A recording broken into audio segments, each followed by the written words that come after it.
I hope you're all doing great and you're all excited for this particular session, which is going to be a formula revision session. So let me show that to you. Hello guys, are you all able to hear me and see me well? Can you all give me a thumbs up?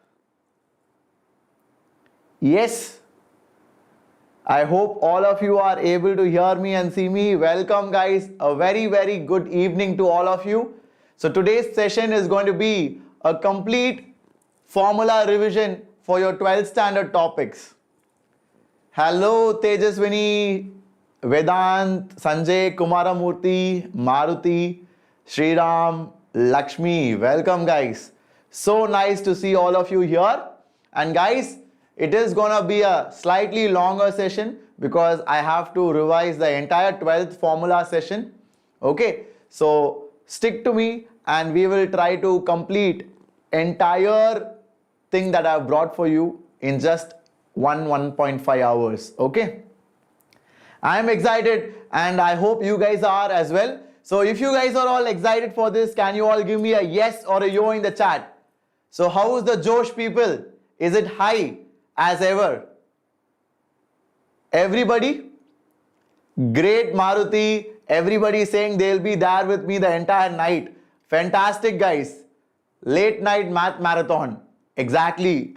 I'm doing great people. Thank you for asking. So Madhushri, all the very best. Do well. Come back successful. Okay, I'm sure you will do great. You have all our blessings with you and I'm gonna be looking forward to hearing from you. Okay, so guys, let's get started. Before we get into the session, let me introduce myself. So guys, my name is Shimon Joseph and I teach math at Vedantu. And to talk about my background, I did my B.Tech from IIT Madras and I've been teaching after that. I've been teaching for almost 7 years now. And over the years, I have mentored many wonderful students. Some of them are in IIT, some of them are in NIT, and a lot of people have gone into triple ITs and so on.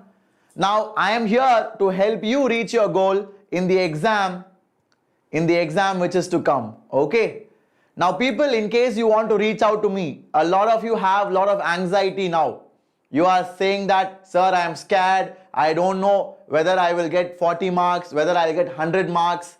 I am really scared about the exam. I am afraid that I might not do well. So for those people, you can follow me on Instagram. I will help you out. Whatever advice you need, whatever suggestion you need, I will be more than happy to help you. Got it? So let us get started. What do we have today? So today is gonna be a complete formula revision session, just like we promised on the 4-day marathon.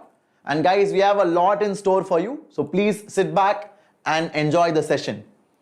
So this is the formula revision. Tomorrow we have a confidence booster session. So 24th we have the JEE exam and 23rd night, tomorrow we are going to have a fantastic session. You know what we are going to do? We are going to have fun. That's it. No teaching, no academics, just stress buster. And we are all going to have fun together because you guys deserve it after 2 years of hard work. Okay, so try to be there. We will have a great time together tomorrow 8:30 so that you'll be ready for your exam day after tomorrow. Okay, now moving on people.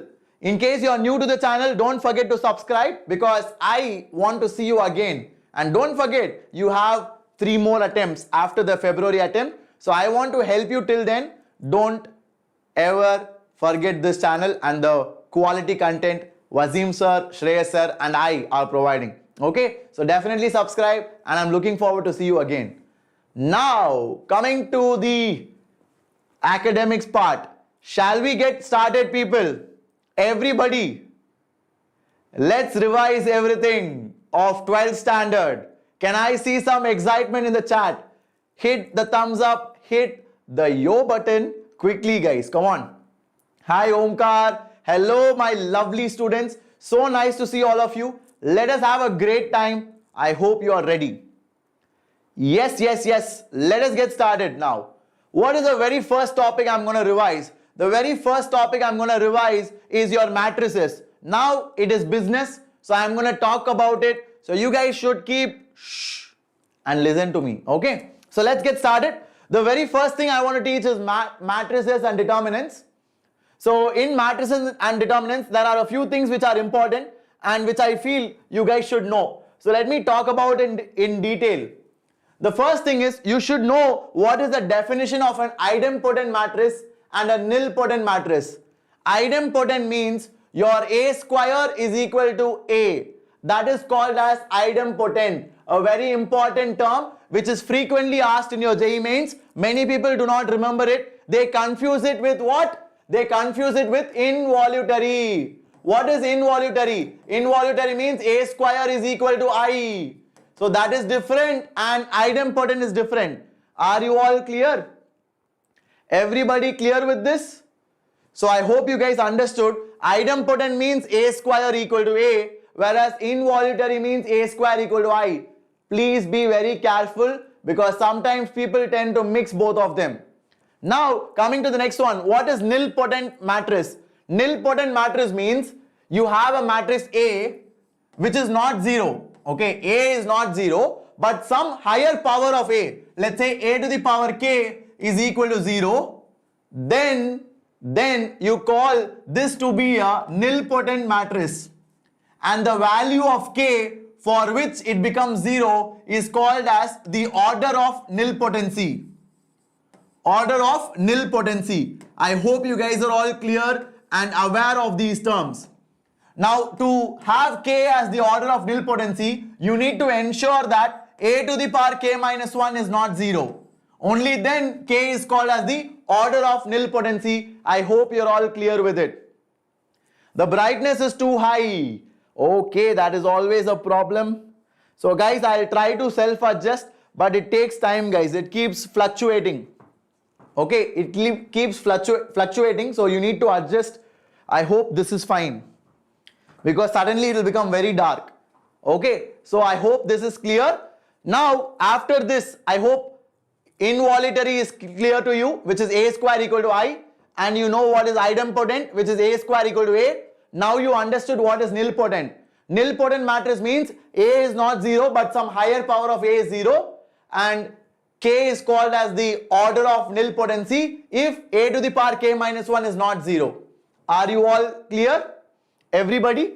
So I will go to the next one. What is trace of a matrix? Again, a very important topic, which is trace. So what is trace? Trace is defined only for square matrices. Why? Because trace is nothing but sum of the diagonal elements. In a matrix, there is only one diagonal, which is called as the main diagonal. And whenever you add up all the main diagonal elements, that value, that sum is called as trace. That sum is called as trace. So for example, if I have a 3 cross 3 matrix, which is usually the case, majority of the times the questions are based on 3 cross 3 matrix, and you have elements A11, A22 and A33 along the diagonals. So if you add all of them up, that is gonna be equal to the trace of A. If A is this matrix.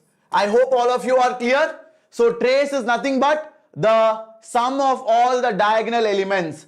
Are you all fine with that? Everybody? So if that is clear, then let us move forward to the next one. What is the next one? We have properties of trace. Properties of trace. So if you take trace of lambda times A, that is nothing but lambda times trace of A. So lambda is here scalar quantity. It is just a constant. So if you have trace of lambda times a matrix, that is equal to that lambda times trace of A, because it is just a linear factor which is taken outside. Okay. Now what is trace of A plus B? Trace of A plus B is nothing but trace of A plus trace of B. And the next one is trace of AB is equal to trace of BA. Now these properties you need to write it down. And the best part is, after today's class, I will give you the session PDF. So you can download it when the class is over. So that tomorrow you can go through all the formulas. And if possible, I will try to share my 11th standard formulas also. Okay, I will try to share my 11th standard formulas also. Guys, today's class is all about revising formulas. I will not be teaching you questions, because if I take questions now, it will take at least 4 hours to 5 hours for me to complete. So that will be a very long time. I will not be able to do that, but I will try to cover almost every formula and you guys can revise with me. That will be awesome. Okay. So I hope you guys are clear with the first slide. Shall I move forward? Yes. So like I said, guys, I hope you are clear with everything I said here. Now let us move forward. Great. So moving on, guys, to the next slide. What do we have next? So next we have the very important adjoint matrix. So what is adjoint of a matrix? Adjoint of a matrix by definition is nothing but the transpose of a cofactor matrix. I hope you all remember how to find cofactor. What is cofactor matrix? Cofactor matrix is nothing but all the elements cofactor put together in a matrix form. So how do you find cofactor Cij? That is nothing but minus 1 to the power I plus j minor of ij. How do you find minor? How do you find minor? For example, if you have a matrix like this, let's say you have A11, A12, A13, A21, A22, A23, and then you have A31, A32, A33. How do you find minor of, let's say, this element? I want to find minor of 1, 1. What you do is, you hide the first row and you hide the first column. Now this determinant is called as your minor ij. Minor of 1, 1 is this determinant value. So whenever you want to find minor, what do? You hide that row and you hide that column. Whatever is left out, you have to take the determinant of it. That is how you find minor. So what is cofactor? Cofactor ij is equal to minus 1 to the power I plus j mij. Is that clear to everybody? Everybody fine with it? So are you guys okay with it now? Perfect. So if you guys are clear with how to find cofactor, then you can find out what is the adjoint, because adjoint is nothing but transpose of cofactor. I hope you guys are aware of what is transpose. Transpose means you interchange the rows and columns. Okay, you interchange the rows and columns. So let me show you how you find transpose. So let us say you have a matrix, let's say 1, 2, 3, 4, 5, 6, 7, 8, 9. What is the transpose of this? So if I want to transpose this, it will be 1, 2, 3. So first row will become first column, second row will become second column, and third row will become third column. That is how you do transpose, my dear students. So once you find out cofactor matrix, you need to take the transpose of it. That will give you the adjoint matrix. I hope you guys are clear with it. Okay. So guys, all those who are writing exam tomorrow, all the very best. Of course, you do have our blessings, and do let me know how it went. You can message me anytime, either in Insta or in comments. Okay. Now let us go forward, guys, because we have a huge challenge in front of us. Now that we have the transpose known, let us look at a shortcut technique to find out the adjoint of a 2 cross 2 matrix. So let us say you have a 2 cross 2 matrix A, B, C, D. So how do you find the adjoint of this? Any idea? How do you find the adjoint of this? The adjoint of this, how do you find? You just write it as DA minus B minus C. So this is how you find the adjoint of any 2 cross 2 matrix. So any 2 cross 2 matrix, the way to write the adjoint is nothing but interchange the diagonal elements and put a negative sign on the non-diagonal elements. That's it. Interchange the diagonal elements and put a negative sign on the other two elements. As simple as that. So this is a quick way of finding the adjoint of a 2 cross 2 matrix. I hope you guys are clear with it. Now let us move forward to look at the properties of adjoint, which is very crucial in my opinion. So please listen carefully, guys. So whenever A is given to be a square matrix, first of all you need to know what is determinant of adjoint of A. Very commonly asked question. It is nothing but det of A to the power n minus 1, where n is the order of matrix A. where n is the order of A.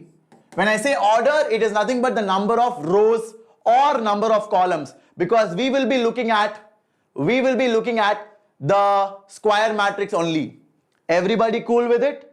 Yes, Saurav, I will come to all chapters. Please do wait, because it is going to be a long session. You need to wait for me.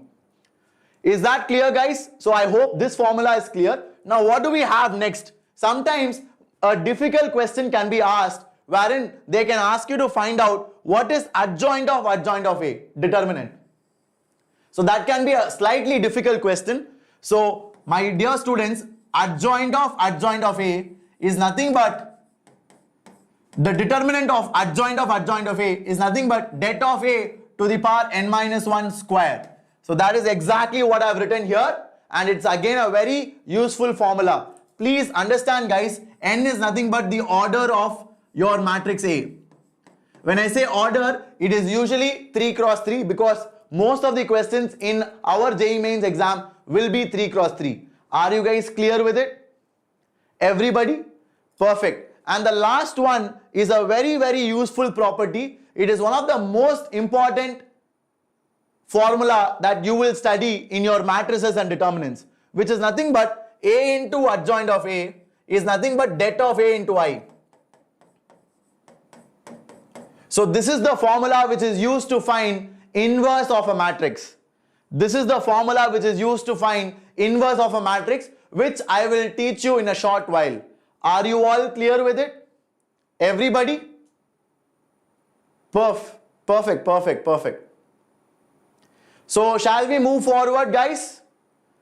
Jashwan, the session will be maximum up to 12:30 or 12:40 at max. Not beyond that, don't worry. I know you guys have exams in a day or two, so I will not disturb you, don't worry about it. So shall we move forward? Yes, Sri Meenakshi, awesome. So let us go ahead to the next one. What do we have here? Now we have inverse of a matrix. So how do you find inverse? And what is meant by inverse? For example, if you have AB is equal to I and that is equal to BA, that means B is the inverse of A. That means B is the inverse of A and A is the inverse of B. And A is the inverse of B. That is the definition of inverse. What do you mean by inverse? B is said to be the inverse of A if the product AB is equal to I and that is equal to BA. So B here is called as the inverse of A and A is called as the inverse of B. Now this is the basic definition. But how do you find what is inverse? Inverse is nothing but, guys, inverse of A is nothing but your A inverse is nothing but your adjoint of A by determinant of A. That is how you do it. What is your inverse of A? It is nothing but adjoint of A by det of A. Are you all clear with this? Everybody? Now, after you know this, you need to remember what is det of A inverse. Det of A inverse is nothing but 1 by det A. So whenever you are asked to find the determinant value of your A inverse, it is nothing but 1 by det A. So if you remember your det A, or if it is given in the question, you can actually get this also. So as simple as that. So that is why these formulas are very important. I hope you guys are all clear with it. The PDF will be updated by tonight or maybe by tomorrow morning. Got it? So I hope everybody is fine with it. So this is what I've written here. A into A inverse is equal to A inverse into A is equal to IN. Everybody cool with it? Yes. So this is again a very important result coming from the basic definition of inverse. And the next one is, whenever you have a scalar quantity multiplied to A and you are taking the whole inverse, it is nothing but 1 by K times of A inverse. As simple as that. Are you all cool with it? And det of A inverse, I have already given it to you. It is nothing but 1 by det A. Are you all clear with it? Yes. Tanmay Bansal, you do get questions from any one of the concepts which I am giving today. So you have to be ready for it. I cannot tell you what concept will come. I did not set the paper, but I can help you prepare for it. I can help you prepare for even the toughest questions. So you have to please listen to me. Now let us move forward and have a look at the next set of properties. So someone told me a very important result. So guys, whenever you have adjoint of AB, it is nothing but adjoint of B into adjoint of A. So that is called as the reversal law, a very important one. Please do make a note, it is important. And similarly, when you have AB, the whole transpose, it is nothing but B transpose A transpose. This result is also quite important. I hope you guys are clear with it. This is what we call as the general reversal law. So whenever you have adjoint of AB, it will be adjoint of B into adjoint of A. And whenever you have AB, the whole transpose, it will be equal to B transpose A transpose. And this is what we call as the general reversal law. I hope you guys are clear with it. Yes. So now after this, I want to explain what is orthogonal matrix. This is also an important definition which I feel everybody should remember. So let's try to have a look at it. What is meant by orthogonal matrix? Whenever you have A into A transpose is equal to I, then A is said to be orthogonal. Whenever you have A into A transpose, I told you what is transpose, so you must be aware of it. Now when you have A into A transpose is equal to I, then you call matrix A to be an orthogonal matrix. I hope you guys are clear with it. Everybody fine? So whenever you have A as an orthogonal matrix, can I say A inverse is nothing but A transpose? Because you see A into A transpose is I. So what is this? This is nothing but the inverse then. Because whenever you multiply with inverse, only then you get I, right? So this should be A inverse. I hope you guys are clear. And whenever you have an orthogonal matrix, the determinant of orthogonal matrix will either be +1 or -1. Very important results. I hope you guys are making a note of it. This is why you need to attend the live session. Okay, this is why you need to attend the live session. Albert Einstein, if I reply to everybody's chat, then we will finish only after Valimai update comes. Okay, if you did not get the joke, I will finish after 1 century if I keep replying to everybody. So please focus on the session, otherwise watch it later. Okay, so guys, I hope all of you are clear with it. Let us move forward. Shall we? Yes?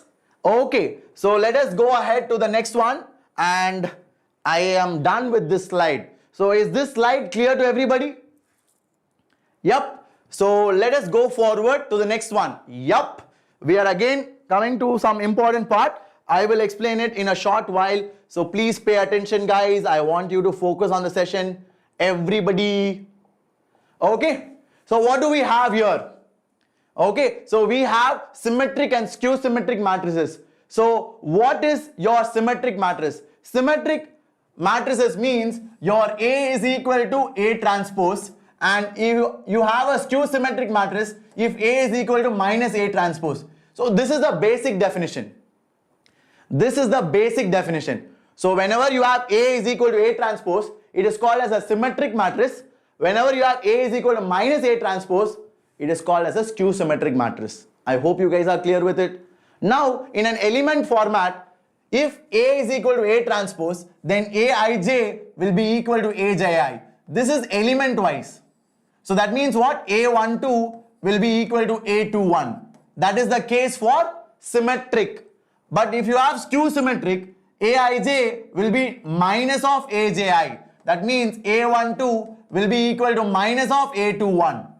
So let us have a look at an example of, symmetric and skew symmetric matrix. Please listen carefully. Okay, all of you.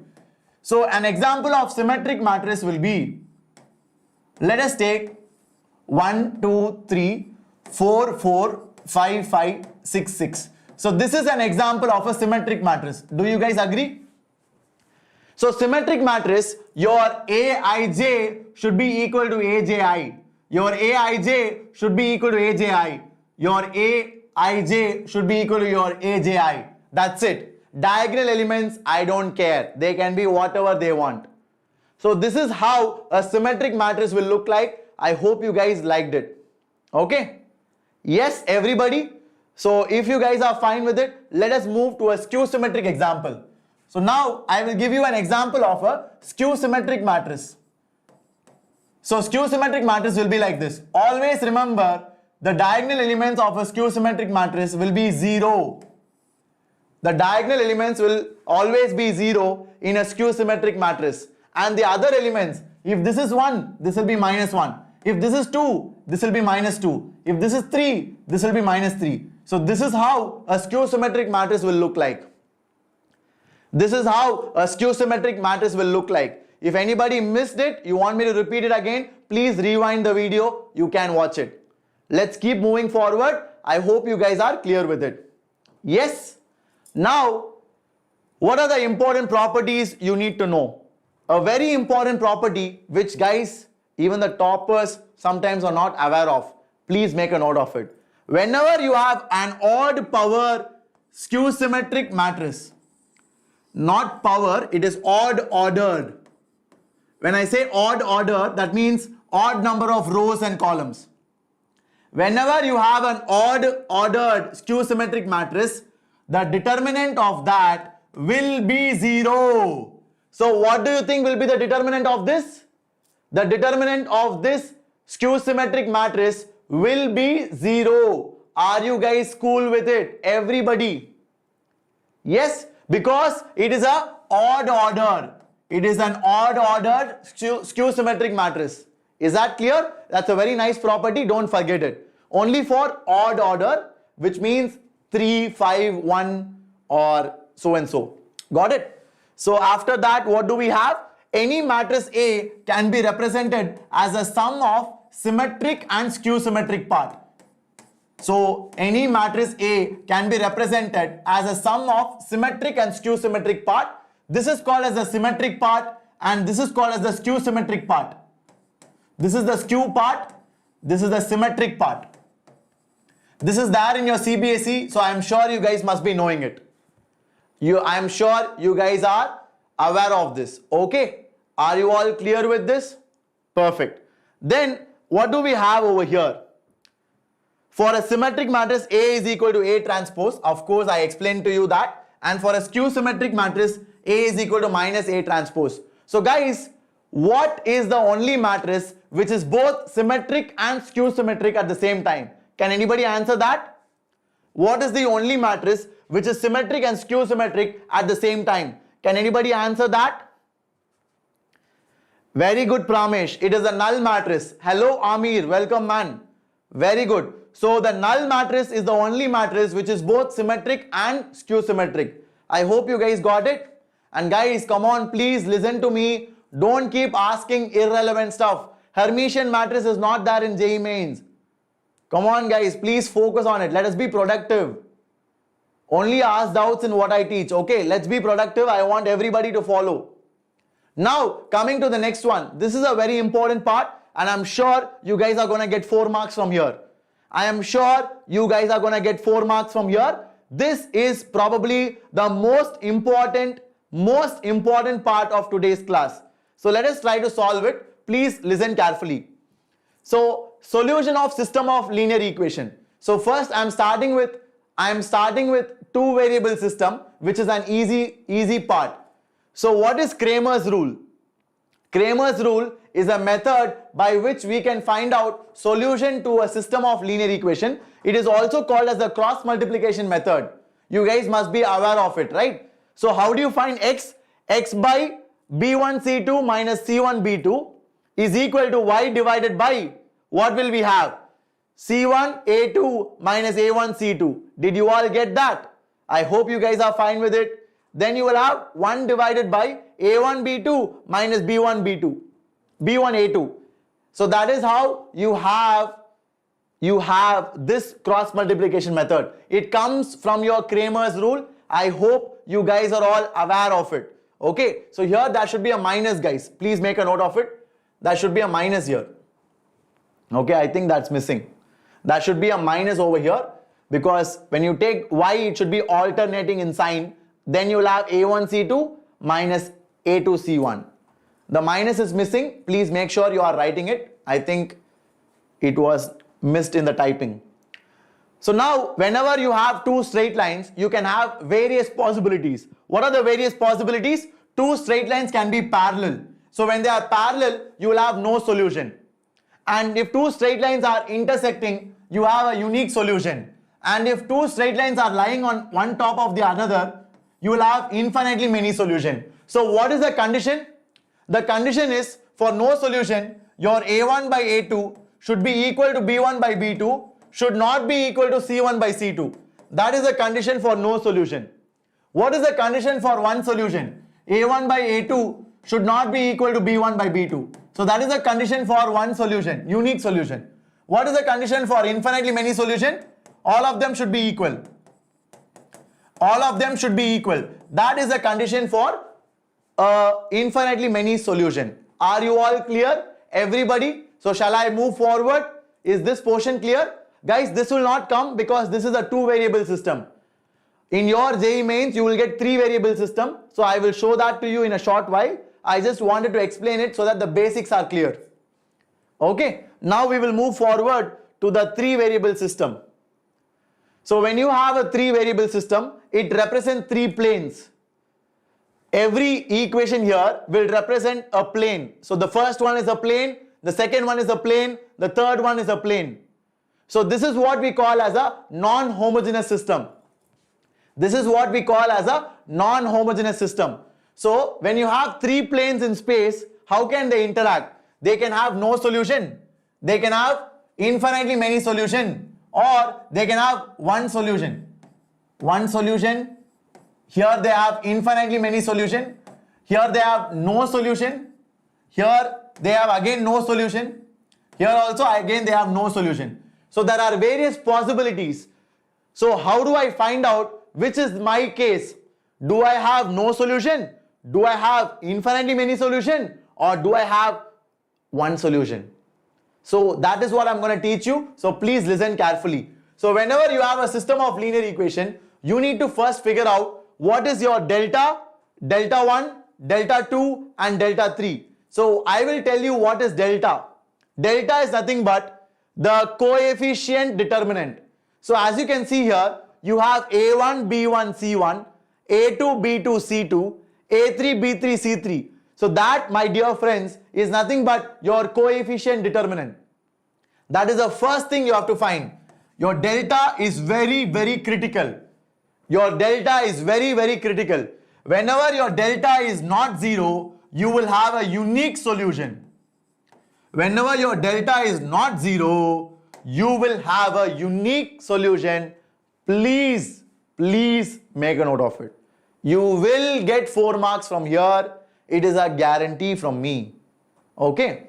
Now, what is delta 1? Delta 1 is, in delta, the first column alone, replace it with D1, D2, D3. The first column in delta, I replace with D1, D2, D3. That is my delta 1. What is delta 2? The second column in delta, I will replace with D1, D2, D3. That is my delta 2. What is delta 3? The third column of delta alone, I will replace with D1, D2, D3. So that is how you find delta, delta 1, delta 2, delta 3. Now, why should we find all this? Because they will give you the solution. They will give you the answer for the system of linear equation. How? Your x is nothing but delta 1 by delta. Your y is nothing but delta 2 by delta. And your z is nothing but delta 3 by delta, only if you have unique solution. So that unique solution is found out by this method. I hope you liked it. Are you all clear with it? Shall I move forward, my dear? Everybody? Yes, people? Okay, let us go forward. So let us move to the next one. What do we have next? So this is the three cases. So guys, whenever you have solution, it is called as a consistent system. If you have a solution, it is called as consistent system. And if you have no solution, it is called as inconsistent system. And when do you have solution? You have solution in two cases. You can either have unique solution or you can have infinitely many solution. Both are said to be consistent.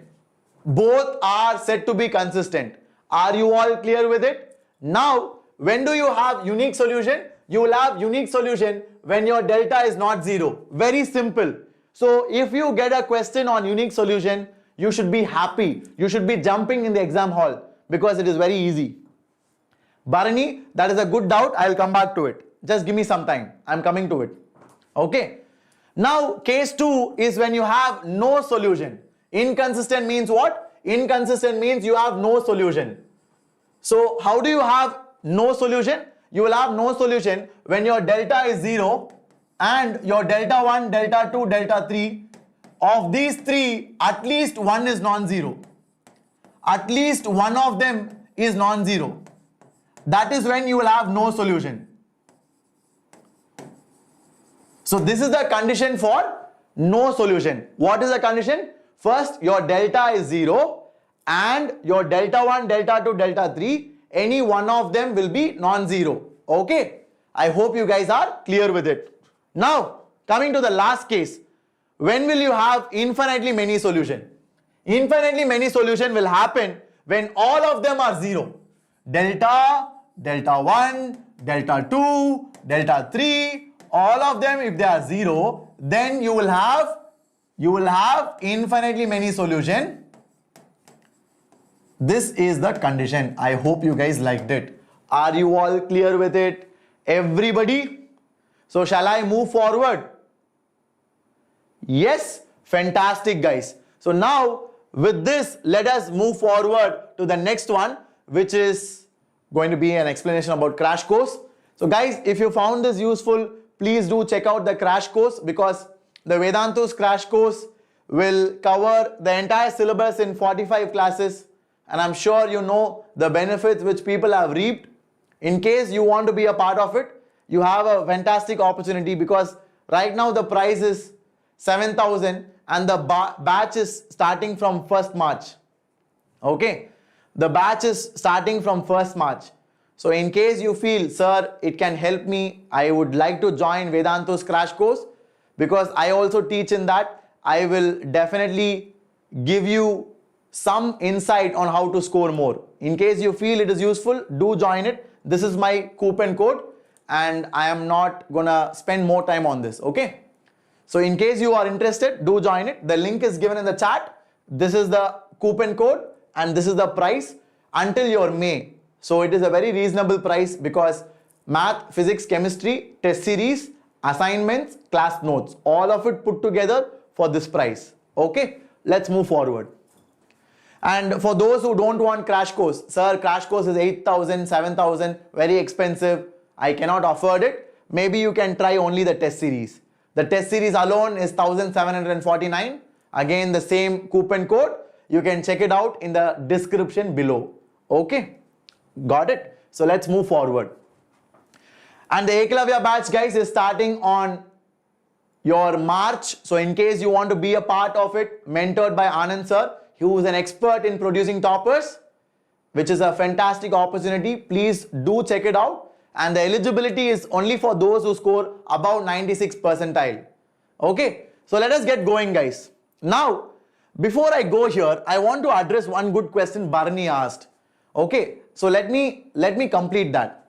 People, when you have an equation like this, let's say a1x plus b1y plus c1z is equal to 0, a2x plus b2y plus c2 is equal to 0, c2z.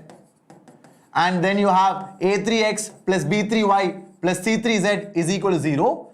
Do you all realize that this is called as a homogeneous equation? Are you all clear about it? Are you all clear about it? Everybody? Yes?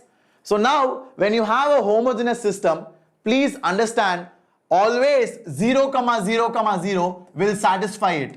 I am sure you are all aware of it, isn't it?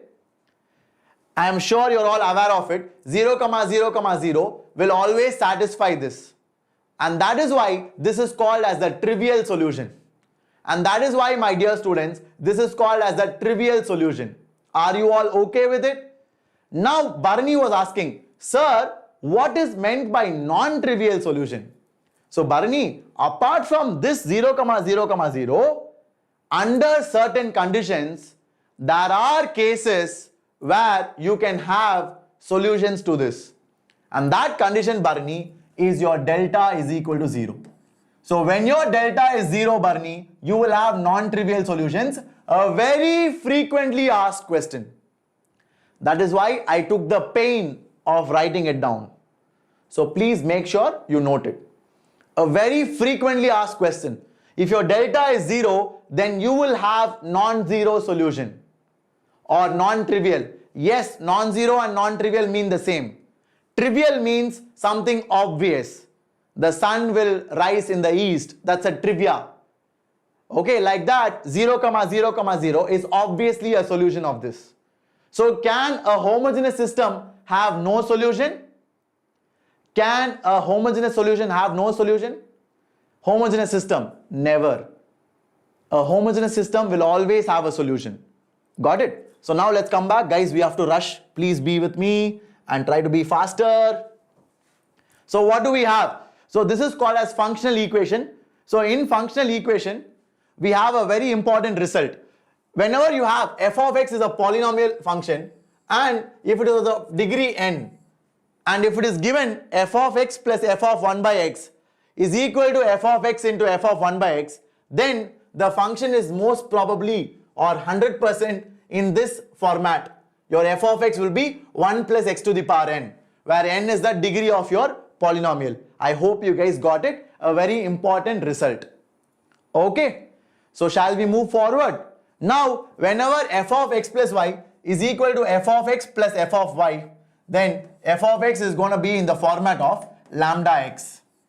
And whenever f of x plus y is equal to f of x into f of y, then your f of x is going to be in the format of a to the power x. So these are some very good standard results which can help you to solve faster.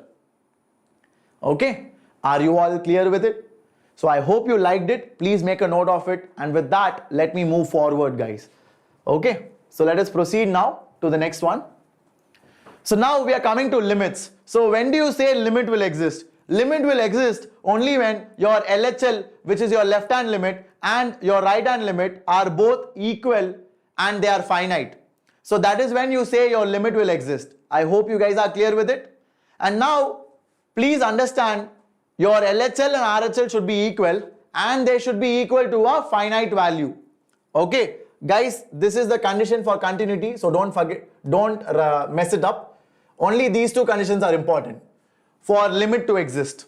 Okay, so if your LHL is equal to RHL equal to a finite value, then the limit exists. What are indeterminate forms? Indeterminate forms are those forms which cannot be evaluated directly. Rather, you need to use some advanced methods to obtain the result. What are those advanced methods?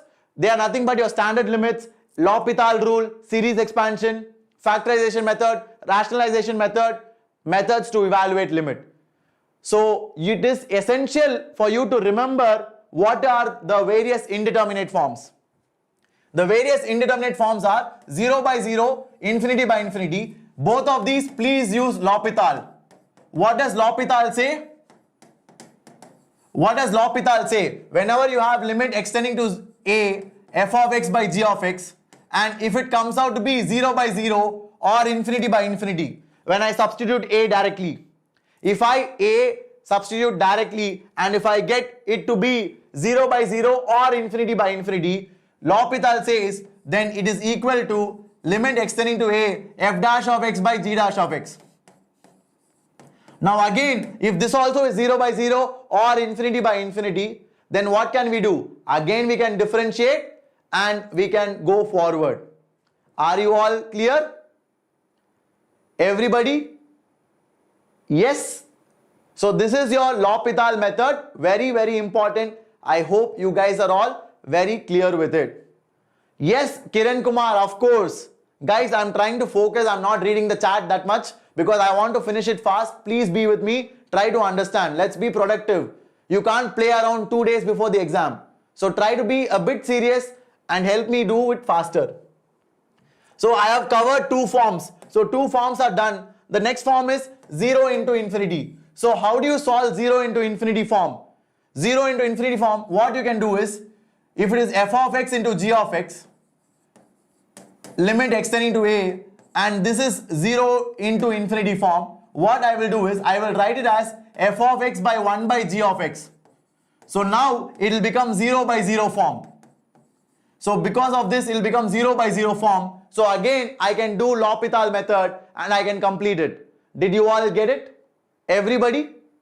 Exactly, Shreyas Kamble, that's right. Are you all fine with it? So shall I move forward? Okay, great. Now coming to the next form, we have done the third one also. What is infinity minus infinity? Infinity minus infinity, try to rationalize, that's it. Try to rationalize. Usually rationalization method works. Usually rationalization method works for infinity minus infinity form. I hope you guys got it. Now 0 to the power 0. How do you simplify that? How do you simplify that? So guys, for 0 to the power 0 and infinity to the power 0, you need to take log and solve it. Okay, you need to take log and solve it. Take log on both sides and then try to solve it. 1 to the power infinity, you should use this. 1 plus x to the power 1 by x, limit extending to 0 is e. So these are the methods which are used to solve. I hope you guys have understood it. So Albert Einstein wants me to explain 1 to the power infinity form. So I will try to explain it a bit. I hope all the other methods are clear. Guys, every single form has a method to solve it. I have explained all the 7 methods. I have told you what to do and what not to do. I hope you guys are clear. Now coming to 1 to the power infinity form. So whenever you are given a question, it will look like this. Extending to a, you will have 1 plus f of x to the power g of x. So here Achyut, your f of x tends to 0 and your g of x tends to infinity as x tends to a. So what you do over here is you interchange it and write it as e to the power, you write it as e to the power g of x. How do you write it as? Anybody? Did you guys understand what I did over here? E to the power g of x into f of x. That's it. Limit extending to a. How did I do that? What I will do is I will multiply and divide by f of x, Achyut. Now 1 plus f of x to the power 1 by f of x is equal to e, Achyut, as limit extending to a. So that's what I did. 1 plus f of x to the power 1 by f of x will be e, and apart from that I have g of x, f of x in the power, and that is how I do it. I hope you guys got it. Did you get it? Fantastic, right? So there you go. You have understood completely how to solve it. So with that, let us move forward. Manas Rajput, I have explained L'Hopital already, man. Okay, so Manas is very excited about L'Hopital, so let me not disappoint him. So L'Hopital is used for 0 by 0 or infinity by infinity form. So what you do is, whenever you have f of x by g of x, and if it is 0 by 0, then what you can do is, you can differentiate your numerator separately, differentiate your denominator separately, and again apply the same limit. Again apply the same limit. That is your L'Hopital method. Very powerful. The best method to solve JEE Mains questions. Okay, so L'Hopital is probably the best method. Stick to it. So moving on. What is the properties of limit? Guys, this is very basic. I hope everybody knows this.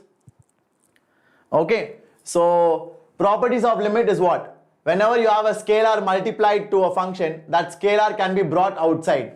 And whenever you have limit of a function raised to the power m, you can take limit of function whole raised to the power m. And guys, this is only when the limit is finite. Otherwise, you cannot do it.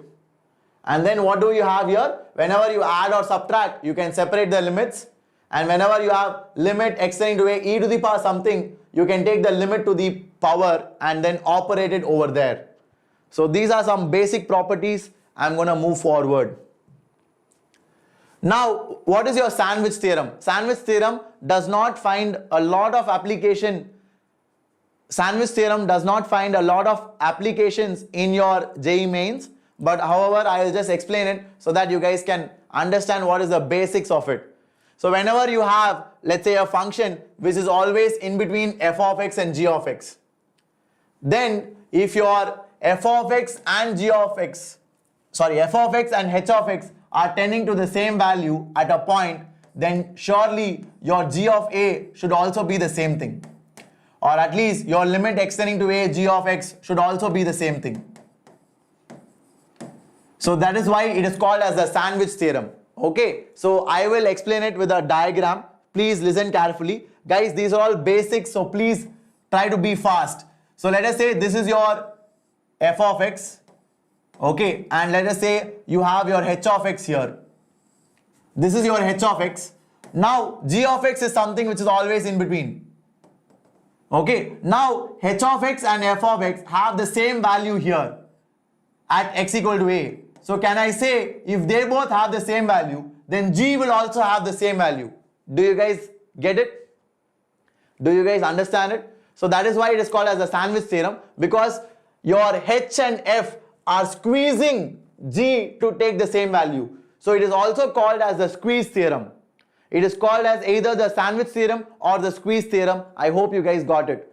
Now after this, let us look at the L'Hospital rule. So L'Hospital rule, I explained it. Whenever you have 0 by 0 or infinity by infinity form, all you need to do is differentiate your numerator, differentiate your denominator, and apply the same limit until you get rid of the indeterminacy.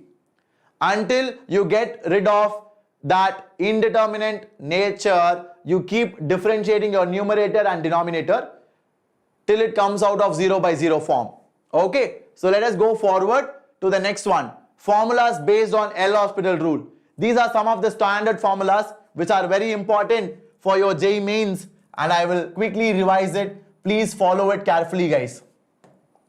So the basic formulas are sine of f of x by f of x is equal to 1 if x tending to a f of x is 0. If f of x tends to 0 as x approaches a. So then your limit x tending to a tan of f of x by f of x is also 1. And then what else do you have? You have limit x tending to a e to the power f of x minus 1 by f of x is also equal to 1. And then you have a limit x tending to a ln of 1 plus f of x by f of x is also equal to 1. So this is how you do it, my dear students. I hope you guys are clear with it. Everybody? Yes, Amit, I do remember you. And guys, we'll have to work a bit faster. Is that all right, everybody? So shall I move forward? Okay, great. So now moving on to the next one. So guys, these are all some observations which you can note down. Whenever you have a power x plus b power x by 2 whole to the power 1 by x, it is nothing but root of ab. And if you have a power x plus b power x plus c power x by 3 whole to the power 1 by x, it can be written as cube root of abc. This comes from 1 to the power infinity form. This comes from 1 to the power infinity form. So these are all standard limits.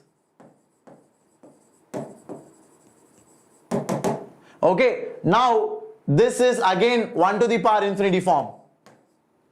And this is a very good result. Please make a note of it. How do you get that? Limit x tending to a, x to the power n minus a to the power n by x minus a is equal to na to the power n minus 1. I hope you remember that. It's a very simple NCERT based formula. Please make sure you remember it. So shall I move forward? Can I keep going forward? Yes? Okay, great. So guys, apart from that, it is pretty easy. A power x minus 1 by x is equal to ln a. And now we will move forward. Let's go sprint. So the next one is your continuity. So when do you say a function is continuous at a point? Continuity at a point is defined when your left hand limit is equal to right hand limit is equal to functional value. So here all three should be equal. All three should be the same. So your left hand limit should be equal to your right hand limit. I'm sorry, I touched it. Okay, so your left hand limit should be equal to your right hand limit and it should be equal to your functional value. Very important. Very important. Your functional value also has to be same. Only then you can say that it is continuous. how do you judge continuity from a graph? The graph should be drawn without taking your hand off the paper. Only then it is called as a continuous graph. Okay, and exactly. So let us move forward. These are all basic things. Now the point which you have to remember is, for a function to be continuous in the open interval a to b, it has to be continuous at every point inside a to b. If it is continuous in the open interval a to b, it has to be continuous at each and every point a to b. But guys, in an interval a to b, you will have infinitely many points. So does that mean you have to check everything? Does that mean you have to check everything? No. What you need to do is you need to check those points where it is suspicious. Where it is suspicious. Guys, the PDF will not open now. It will open only after my session. Please look at the session, follow it, and then we will see. Okay? So you have to check only at suspicious points. So check only at suspicious points. What are suspicious points? Suspicious points are those points where the function will change its behavior. Where the function will change its behavior. I hope you guys are clear. So when you want to check continuity in a closed interval, this is open interval. In a closed interval, how do you check? First, you need to check whether it is continuous in the open interval a to b, and you need to check right continuity at a and left continuity at b. Because if you have a graph like this from a to b, and if you want to check continuity, to the left side of a, nothing is there. To the left side of a. So that is why I check only right continuity at a, and at b there is nothing to the right hand side. So I will check only the left continuity. So I hope you guys are clear with that, and let me move forward now. So what are removable discontinuities? Removable discontinuities are either missing point discontinuity or isolated point discontinuity. These two can be removed because I need to change the function definition at a single point. So if you look at this, function is sin x by x if x is not 0 and k if x is 0. This can be made continuous by making k is equal to 1. So if I ensure that my k is equal to 1, then this will be continuous at x equal to 0. But if k was 2, then it is discontinuous. So how do you make it continuous? You make it continuous by just changing one point. By just changing k to take the value 1. So that is what we call as your removable discontinuity. Okay, I hope you are all clear with it. Shall we move forward? Very good. So what else do we have? Non-removable discontinuity. Non-removable discontinuity are those which tend to infinity. So for example, tan x at multiples of pi by 2, odd multiples, it will tend to infinity and it will tend to minus infinity on either side. So this is a non-removable discontinuity because the limit does not exist. So whenever limit does not exist, you will definitely have a non-removable discontinuity, or you can call it as break discontinuity. You can call it as break discontinuity. So whenever limit does not exist, you are going to have a non-removable discontinuity or break discontinuity. The next one is oscillatory discontinuity. So for example, sine of 1 by x graph as my limit extends to 0. So this is going to be called as an oscillatory discontinuity, because as my x approaches 0, sine of this will approach infinity. So sine infinity is a value between -1 to 1. But do you know what is the value? Nobody knows. So therefore, this is what we call as your oscillatory discontinuity. I hope you guys are all fine with it. Everybody got it? So this also falls under non-removable discontinuity. You can't do anything about it. Clear? So let us proceed to the next one. This is the intermediate value theorem. What does it say? So this theorem is valid only for continuous functions. This is valid only for continuous functions.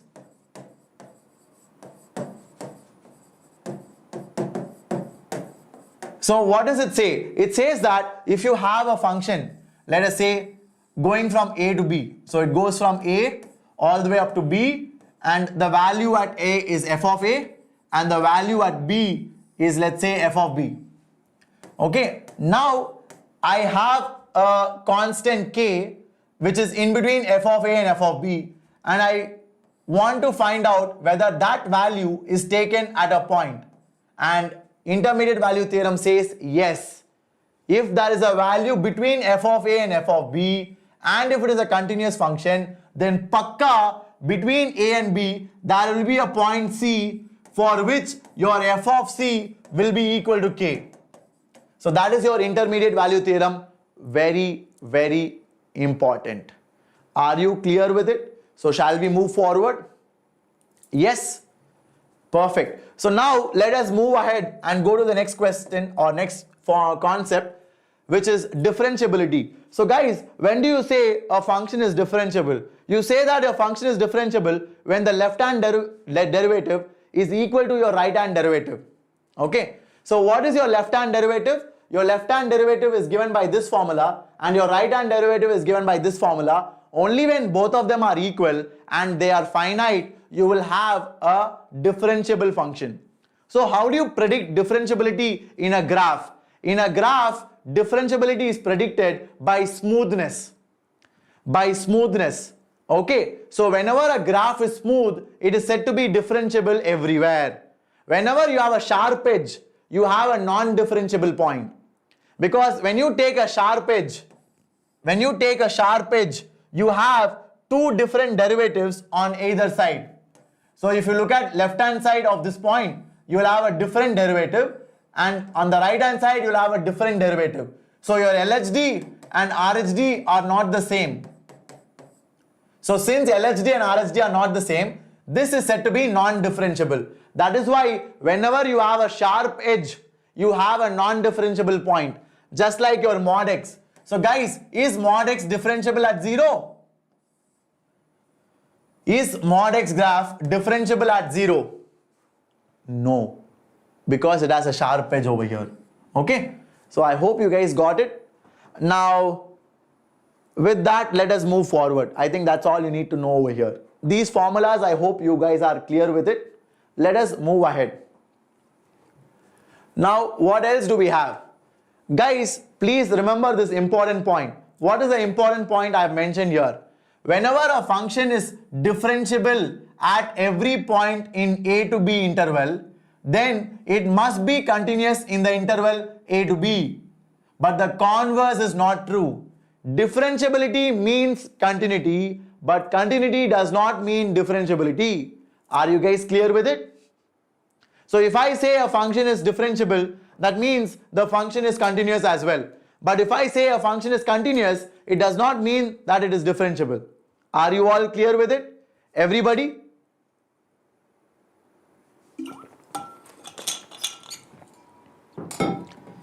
Okay, the screen is very bright.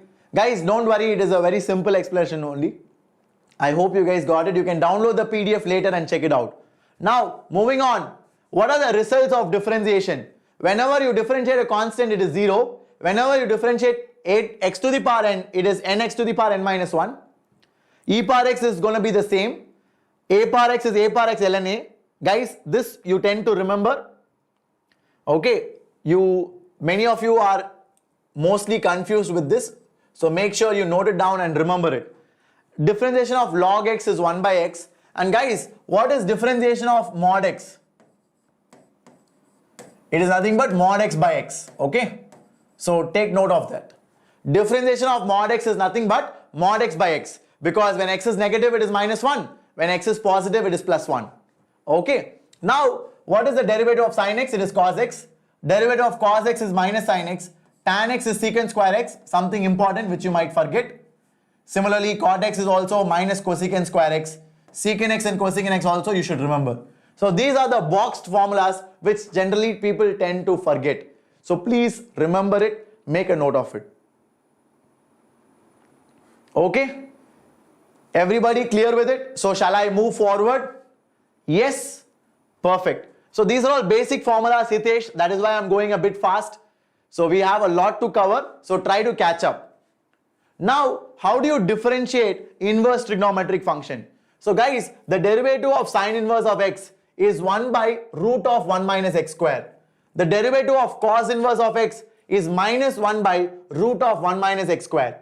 And similarly, tan inverse of x derivative is 1 by 1 plus x square, and derivative of cot inverse of x is minus 1 by 1 plus x square. Is that clear?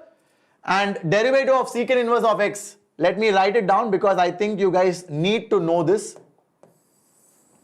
So derivative of secant inverse of x is nothing but 1 by mod x into root of x square minus 1. You might get a question based on it.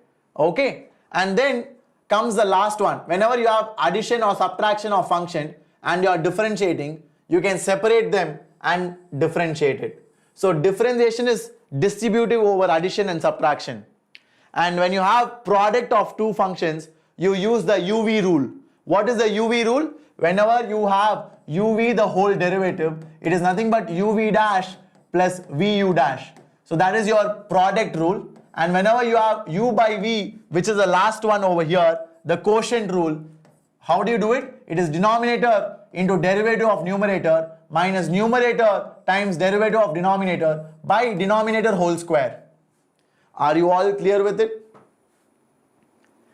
Yeah? Are you all fine with it? So shall I move forward? Everybody cool with it, guys? Anybody wants to ask any doubt, let me know. Otherwise, I will move forward. Guys, tomorrow there is no JEE paper. Tomorrow there is only B-ARC paper. And yes, all the best. In case you have exam, please go take rest. Don't watch it. Okay? Please go and take rest. All the best. Now moving on, what do we have next? Next we have something called as the chain rule. What is your chain rule? Your chain rule is nothing but whenever you have composition of function. What do I mean by composition of function? Whenever you have a function inside a function inside a function, how do I differentiate it? So let us say you are asked to find the derivative of this. How do you do it? It is nothing but f dash of g of h of x into g dash of h of x into h dash of x. This is how you do it. This is called as your chain rule. This is called as your chain rule. Are you all clear? Everybody? So Albert Einstein, wherever it is defined, it is 0. Okay. Hardik Baruna, Sukda, welcome Sukda. Are you all clear with it? Everybody? Now, what is logarithmic differentiation? Guys, whenever you have a function to the power another function. So let us say you have something of the form f of x to the power g of x, and you are asked to differentiate this. You are asked to find out dy by dx. It is preferable to use logarithmic differentiation. It is preferable to use logarithmic differentiation. Why? Because if I take log, it will become a bit easier because that g of x will come to the front. So it will be g of x into ln of f of x. Now I can differentiate using my product rule. So if I differentiate, what will I get? I will get 1 by y dy by dx on my left hand side, and on my right hand side what will I get? I will get product rule of this. So that you guys can do. It is very simple and that will give you the answer much faster. So that is a better way of doing it when you have a function raised to another function. f1 of x raised to f2 of x, or you have multiplication of many functions. Sir, in JEE Mains in my exam one question came where they multiplied so many functions and they wanted me to differentiate. Are they kidding me? Guys, if you take log, it is one step. It will be done in less than 1 minute.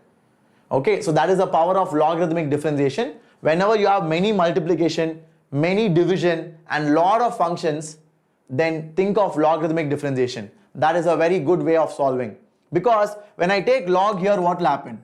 When I take log y, it will become log of f1 plus log of f2 plus log of f3 and so on. So look at it, it became very easy. Now if I differentiate, I will get 1 by y dy by dx is equal to, I will get 1 by f1 of x into f1 dash x and so on. So that makes it very easy, right? So this is the reason why you have to use logarithmic differentiation. So shall I move forward? Everybody? Okay, so let us go ahead to the next one. The next one is tangent and normal. Now we are here at application of derivative. Somebody was asking, sir, can you please teach us AOD? I am very interested in it. So let us get started with it. Please listen carefully, guys. What is a tangent? A tangent is a line which touches a curve at a single point. When I say touch, what do I mean by that? When I say touch, it means the line is actually having an equal root at that point. Okay, so that is what I mean by touching. So a line is said to be a tangent when it touches a curve at a single point. Now, how do you find slope of tangent? Slope of tangent for any curve is given by dy by dx at that point. That is nothing but slope of tangent at that point P. Now, you know what is tangent and normal, right? Tangent and normal are perpendicular to each other. Okay, so your tangent and normal are perpendicular to each other. So your slope of tangent into slope of normal will be equal to -1. So if I know the slope of tangent by this particular formula over here, what is your slope of normal at the same point? It is going to be -1 by slope of tangent, which is dy by dx at the point P. Are you all clear with it? Everybody? Are you all clear with it? So shall I move forward? Now I want you to understand what is the equation of tangent. Equation of tangent is nothing but y minus y1. I am using the slope point form. So it is nothing but the 1 point slope form. It is nothing but the 1 point slope form. So let us say you have a point P which is x1 comma y1. The tangent at that point is nothing but y minus y1 equal to m into x minus x1. And what is your m? Your m is nothing but dy by dx at the point x1 comma y1. So that is how you find the equation of tangent. Okay, that is what we call as the equation of tangent. Are you all clear with it? Yes? Okay, now what is the next one? Equation of normal. So normal also passes through the point P. So P is your x1 y1, isn't it? So how do I find equation of normal? Your normal is again y minus y1 is equal to m into x minus x1 by using 1 point slope form. And what is your m? Your m is nothing but slope of normal, which is nothing but -1 by dy by dx, which is slope of tangent at the point x1 comma y1. Are you guys cool with it? Everybody? Done? So this is a very simple stuff. I hope you guys got it. So let us move forward. Now, important point. Whenever a tangent is horizontal, then the slope of the tangent is said to be 0. I hope you guys are aware of it. Whenever tangent is a horizontal line, just like the one over here. So this slope is 0. And whenever the tangent is vertical, like the one over here, this has a slope of infinity. Okay? Or you can say not defined. Are you all clear with it? So whenever you have a perpendicular tangent, it will have a slope of infinity, perpendicular to x-axis. Whenever you have a tangent parallel to x-axis, the slope will be 0. I hope you guys are clear. With that, we will move forward. Okay, so now what is the angle between two lines or two curves? So whenever you have two curves, let's say you have one curve like this and another curve like this. Now you can ask me, sir, what are you teaching, sir? How can we find angle between two curves? Guys, when I say angle between two curves, what I mean by that is at the point of intersection, draw a tangent to the first curve, draw a tangent to the second curve. Now the angle between these two tangents, that angle is your angle between curve. Okay, so whenever you have two curves, at the point of intersection, I will find the two tangents for the first curve, for the second curve. So when I have the two tangents, I have two straight lines. So two straight lines can obviously have an angle between them, and that is found out by this formula, which is nothing but the angle formula between straight lines. So The acute angle between the straight lines is given by this formula when you put a modulus. What is M1? M1 is the slope of the first tangent and M2 is the slope of the second tangent. So this is for the second curve, this is for the first curve. So M1 minus M2 by 1 plus M1 M2 will give you the angle between the tangents, that is nothing but angle between the curves. But please remember, you have to find at the point of intersection. You have to find at the point of intersection. Are you guys clear with it? So shall I move forward? Yes, Abhinav, on the same day we will do it. Okay.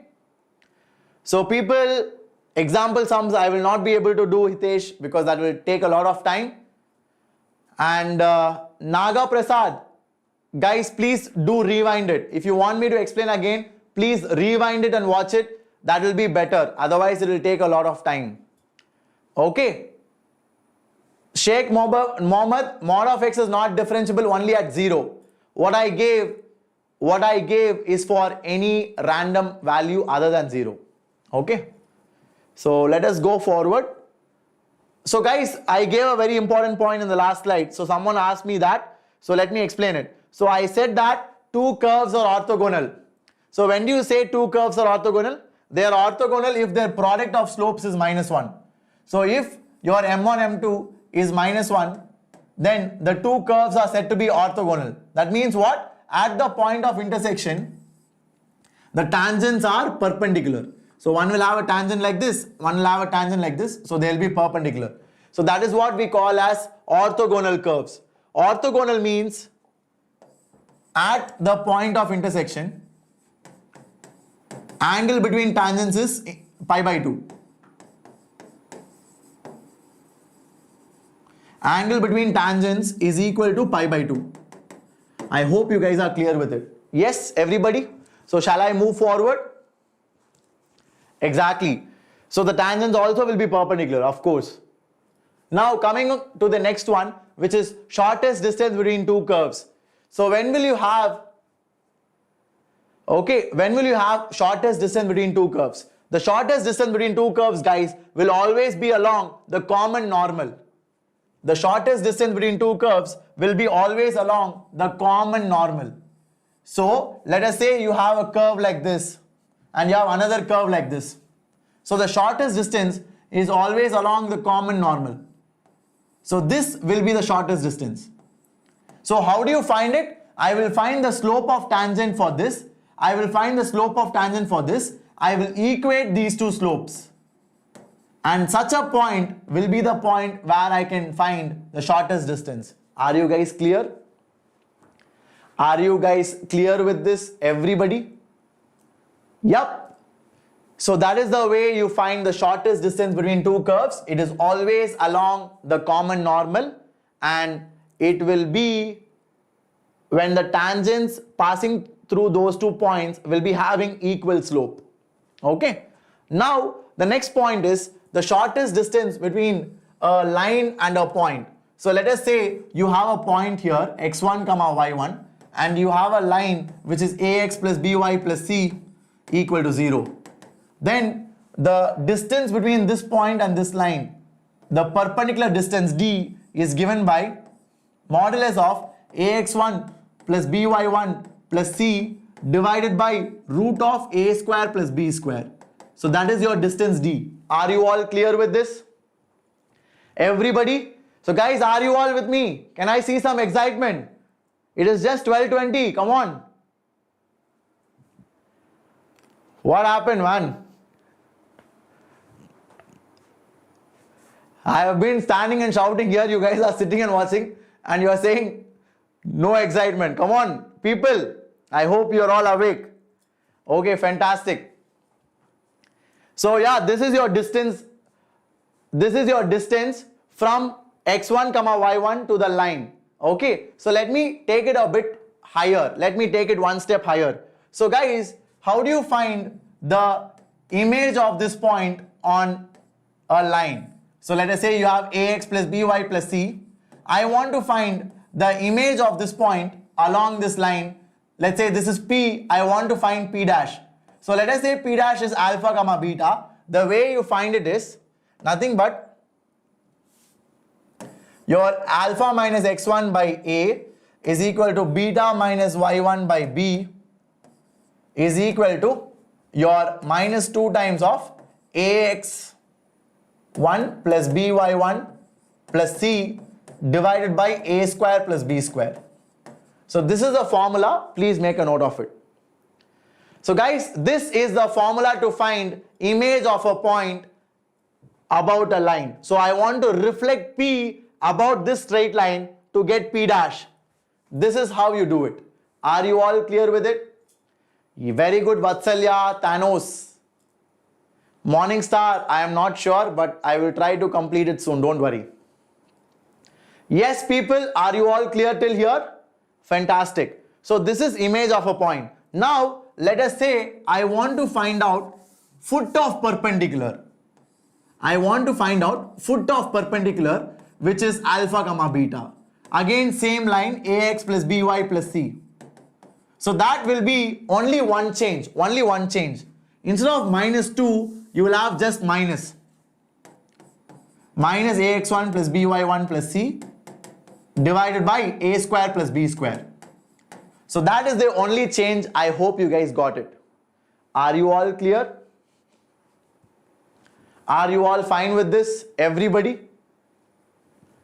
All of you got it. So this is the way you do it, guys. I hope you liked it. Now with that, let me move forward to the next one. So I taught you what is foot of perpendicular, what is image of a point, what is distance between point and a line, what is shortest distance between a curve and another curve. Okay. So let us move forward to the next one, which is rate measure. So guys, rate measure is nothing but the rate at which something changes. So whenever you say velocity is nothing but rate at which your position changes, dx by dt, that is your speed. Rate at which your area changes is dA by dt. Rate at which your volume changes is dV by dt. So that is how you calculate the rate measure of anything. So for example, your area of a circle is pi r square. So if I want to understand how area changes with respect to time, it is nothing but pi into, if radius is also changing, it will be 2r dr by dt. So this is how your area changes with respect to your radius change. Got it? So that is what we mention or we call as your rate measure. And that is how you will be asked questions from. Okay. Now, the next concept which is quite important and quite neglected is your approximation. Okay. Approximation is a very, very neglected topic. So let me help you understand it. Please listen carefully. So guys, so in approximation, what do? We try to find the value of f of x plus delta x.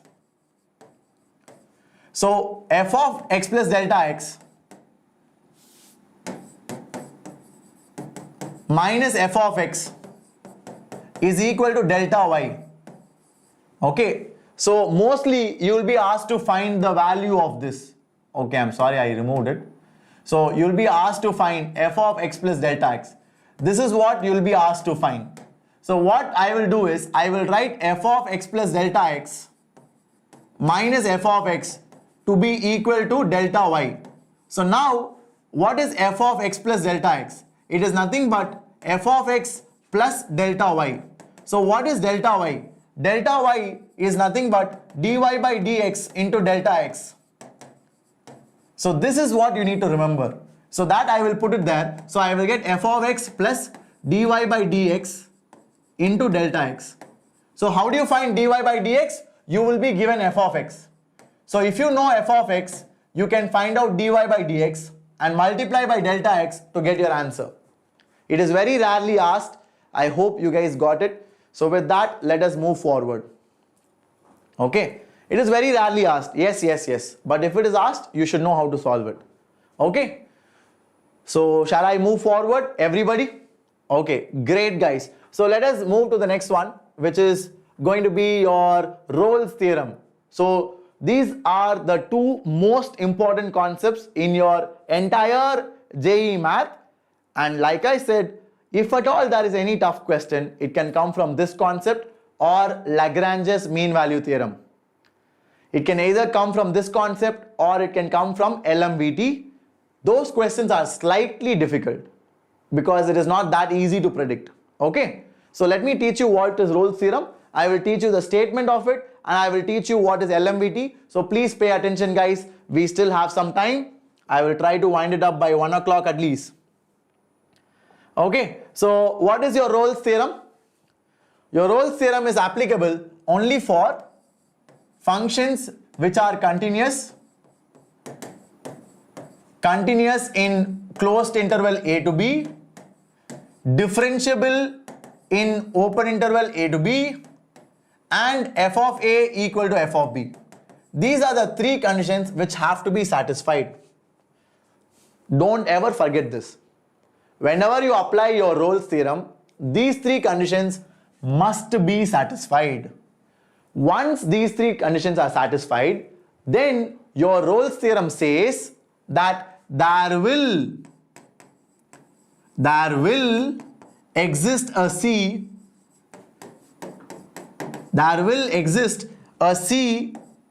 which belongs to A comma B such that your f dash of C is 0.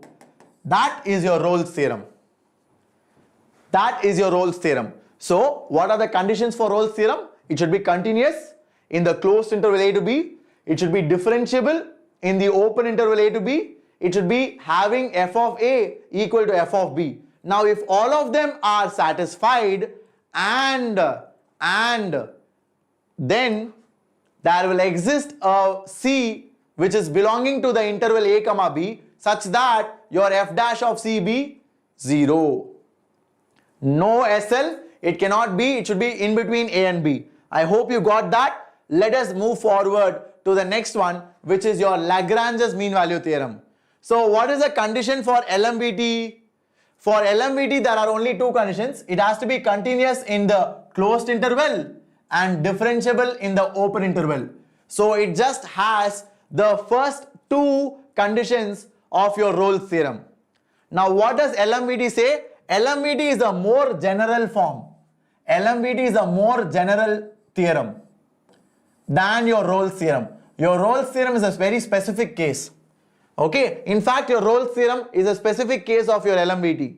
Okay, so what does it say? If these two conditions are satisfied, then your LMVT says there will be a point C.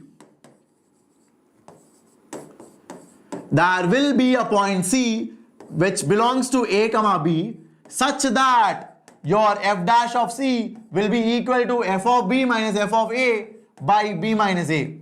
So that, my dear students, is how you understand your Rolle's theorem and LMVT. Are you all clear with this? So shall I move forward? Okay, everybody fine with this? So shall I proceed to the next one? Yes. Rolle's theorem is a special case where your f of A and f of B are equal. Because SL, if your f of A and f of B are equal, then your numerator will be 0 and your f dash of C will be 0. Okay, fantastic. So with that, let us go ahead and have a look at the next important stuff, which is your increasing and decreasing function. So guys, whenever you have increasing and decreasing function, please remember there is one primary condition. The primary condition is something like this. Your f dash of x, if it is greater than 0, it is said to be strictly increasing. Your f dash of x, if it is lesser than 0, it is said to be strictly decreasing. So this is the primary condition, a very, very important one. I hope you guys are all clear with it. Got it? Now, after you know this, there are certain important observations. Guys, it is very, very important in the case of inequalities. Let me explain it to you. So whenever you have f of x1 is greater than f of x2, and I know f is an increasing function. F is an increasing function. Then when I remove the function, I can write x1 is greater than x2. But if f is a decreasing function, then if I remove the function, the sign of the inequality must be reversed. Did you all know that? So that is why it is very important to understand whether a function is increasing or decreasing, especially when you have an inequality based question. Okay? Especially when you have an inequality based question. What about f dash of x is equal to 0? Whenever f dash of x is equal to 0, that means it's a constant. That means it's a constant. Okay? So I hope you guys are clear with this. Let us move forward to the next one. What is the first order derivative test? Now we are slowly moving into maxima and minima. We are slowly moving into maxima and minima. So let us try to understand what this actually means. So maxima and minima can be found out by two major tests. One is your first derivative test and second is your second derivative test. Okay, so people usually do the second derivative test because everybody is comfortable with it. But let me explain it to you what is meant by the first derivative test. So guys, let us say you have a maxima like this. Let us say you have a maxima like this, and can you see around this point? So let us say this is the point of maxima. Now to the left hand side of maxima, I have my slope to be positive. So my slope, if it moves from positive to 0 to negative, positive to 0 to negative, then it is said to be a point of maxima. So you see here it will be given the same way. When you have a local maxima, your f dash of x1, that is the point before a. So here it is x1, here it is x2. So at x1 it will be positive, at x2 it will be negative. So that means at a you will have a maxima. Everybody clear? So this is how it works. I hope you guys are all following it. And when you have a minima, what will happen? Let's try to understand that as well. So let us say you have a graph like this, and at this point you have a minima, and that is nothing but x equal to a. So now if you take the first derivative, if you check the slope, it is negative over here, and then it becomes 0, and then it becomes positive. So about a minima, the slope goes from negative to 0 to positive. So this is how you predict whether a maxima or minima will exist based on just your first derivative. Based on just your first derivative, this is how you predict whether you will have a maxima or a minima. Did you guys understand that? Everybody? Are you all clear with it? Now, the next question which people are asking is, what is critical point? Critical points are those points where your derivative is 0 or derivative is not defined. So those are called as your critical points. What is point of inflection? Point of inflection is when your second derivative is also 0. Point of inflection is when your second derivative is also 0. That is when you will have a point of inflection.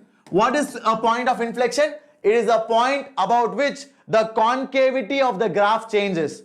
What is concavity of the graph? So let us say you have y equal to x cube graph.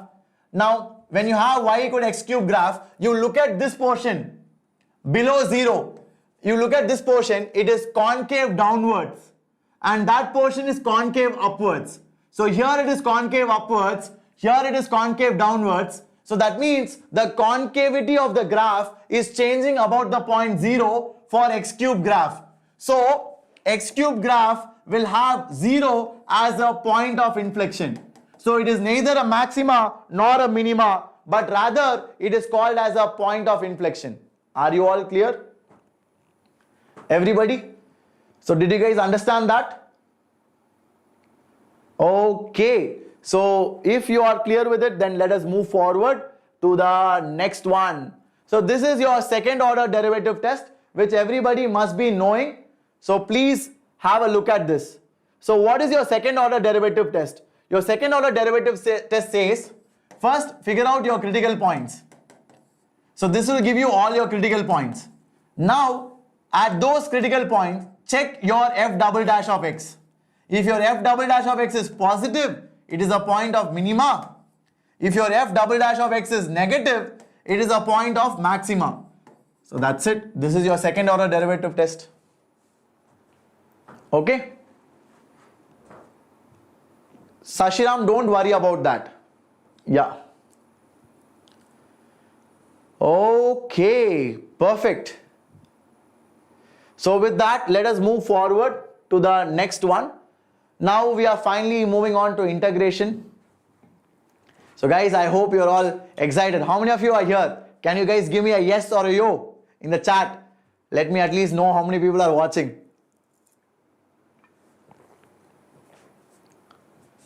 Yep. Gagandeep, don't worry about saddle point. Yes. Okay, fantastic. Great. So there are lots of night owls. So many people are active at nights. Come on. You have an B-Arc exam tomorrow, Hitesh. Fantastic, man.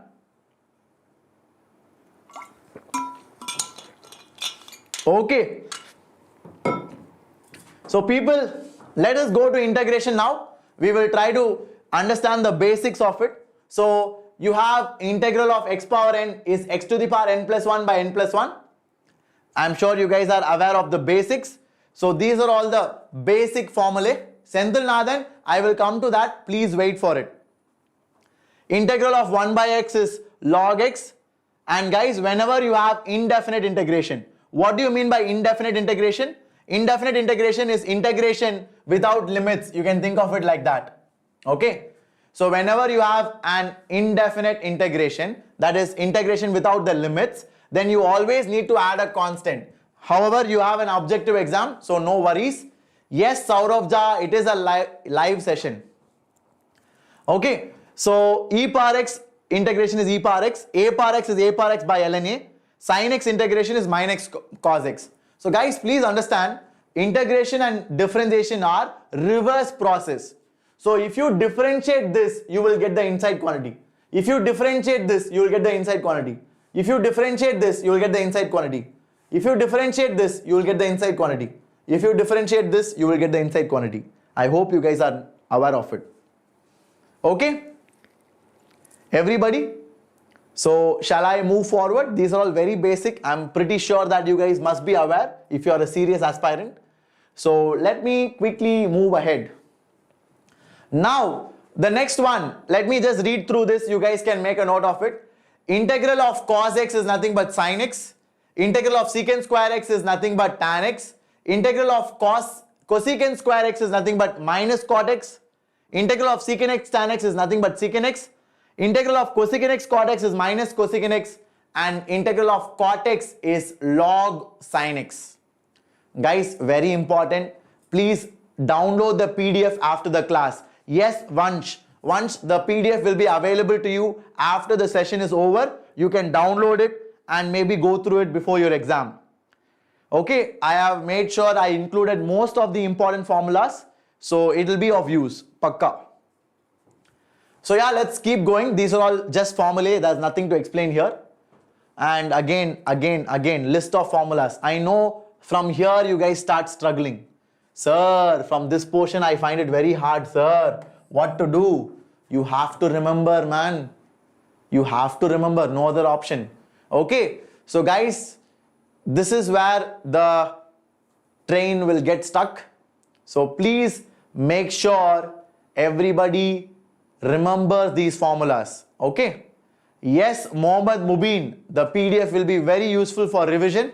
Make sure you download it and go through it when you have time. Okay. Yes, Senthil Nathan, absolutely true. So guys, this is also important, these two, which people usually don't remember. So this slide itself is very important. I'm sure most of you might not be knowing this, at least the first three formulas, because people usually neglect them. I know, I've been teaching for almost 7 years now. I've seen students and I know their mentality. So guys, if you are someone who has not revised these formulas, please do so and try to practice some basic questions from NCERT. Just basic application is enough so that you are ready for your exam. Got it? Sania, the only method right now is memorizing because you don't have much time, Sania. If you had time, I would have said practice some questions so that you get used to it. That is the best way to remember it. But since you don't have time, Sania, it is better you memorize it. Okay, I shouldn't be saying that as a teacher, but you don't have time. For February attempt, you don't have time. So you just have to go memorize it or mug it up. And guys, for those who are still asking, sir, where is the PDF? Where is the PDF? The file is corrupted. File has error. Guys, after I finish only, I'll unlock it. Okay. It's not me who unlocks it, but the team will unlock it. So right now you cannot download it. You can download it only when the session is over. So please wait for it. Okay. I hope it is clear. I have mentioned it 3 to 4 times. So let us proceed, guys. The next set of formulas. Integration is full of formulas. Integration is full of formulas. So please make sure you guys are writing it down. Okay. So I have another page of formulas. You can take a screenshot if you want. If the clarity is not good, let me know. I will try to reduce the brightness. Vectors I will explain in a short while. Uday, I'll go to vectors in a short while. Please wait for some time. Okay, so if this is done, let us move forward. Another set of formulas. Okay, so here we go. Properties of indefinite integration. So indefinite integration, if you have differentiation of indefinite, it will be just the function itself. Okay, so whenever you have d by dx of integral of f of x, it is nothing but f of x only. I will give you an example. Let us say you are differentiating integral of sin x. So what is integral of sin x? Integral of sin x is nothing but minus cos x. What is differentiation of minus cos x? It is sin x. So don't you think the same thing I got outside? So that is what they have explained.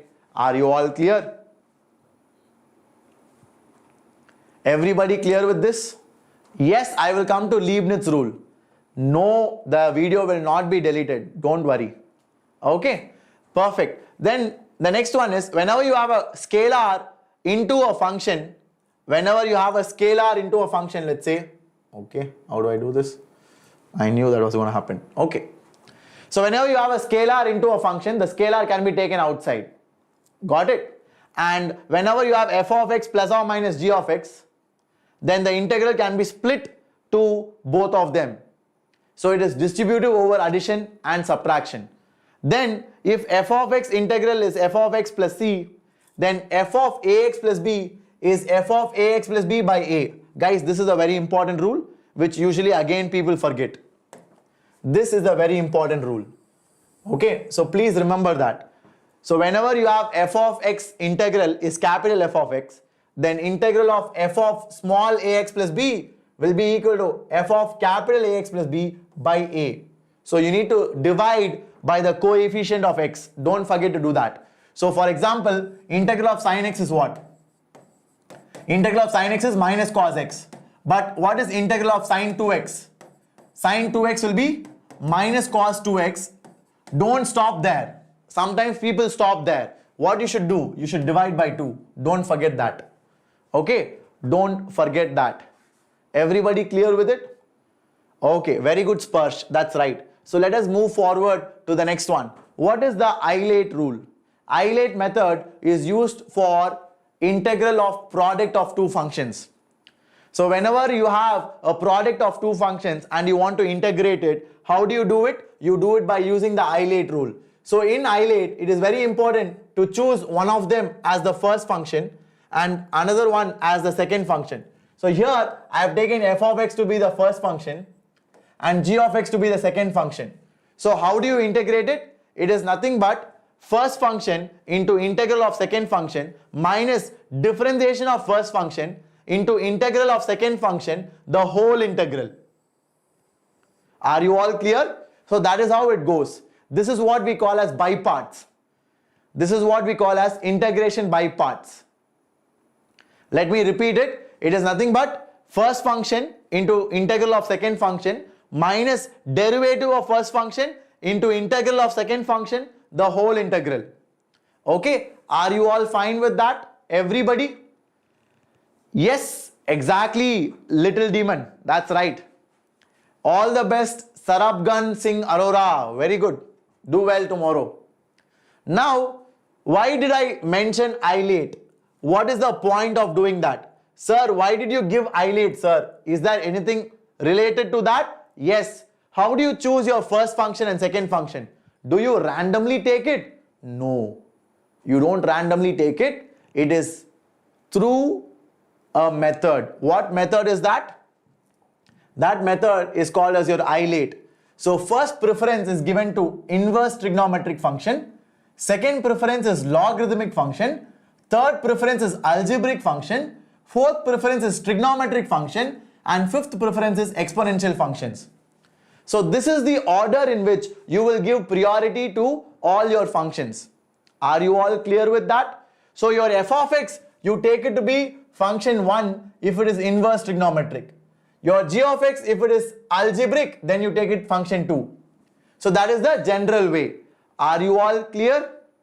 Now, if you do not know isolate, what I would suggest is, if you do not remember isolate, what I would suggest is, choose the first function as something which is easily differentiable. Choose the first function as something which is easily differentiable and choose the second function as something which is easily integrable. So that is another rule which I would advise all of you. The first function is always chosen in such a way that it is easy to differentiate, and the second function is chosen in such a way that it is easily integrable. Are you all clear with that? This is a thumb rule. Are you all fine with it? Okay, this is a general rule, guys. There is no hard and fast method to follow this only. There is no hard and fast method. Okay, so are you all clear with it? So shall I move forward? Okay, let us go ahead, guys. What do we have here? Now we have the substitution method. So let us look at what is substitution method and let's try to interpret it. Okay, so everybody please listen to me carefully. I want to explain to you in a very detailed manner. So substitution method is one of the most powerful method that is used in your indefinite integration. So whenever you have, let us say, integral f of g of x into g dash of x, that is, you have a function inside and its derivative is also present, then it means you can substitute g of x as t. Because if you do that and if you differentiate it, you will get g dash of x dx is equal to dt. So I can write my integral as integral of f of t dt, and that is how it becomes. Look at how big this is and how small this is. So this substitution made it very easy for us. The substitution made it very easy for us. Are you all clear? Everybody? Yes? So are you all fine with this? Hello Mohan Lal, welcome man. Great. So that's it, as simple as that. Once you finally complete it, you have to resubstitute t as your g of x. That's it. Okay. So let us move forward to the next one. So now, what do you do when you have integral of this format? Let us say you have integral of sine to the power mx cos to the power nx. So in that case, what we will do is, we will first find m and n. So if m is odd, put cos x as t and then reduce the integrand in terms of t. So let me give you an example. So let us say you have sin x into cos to the power 2x.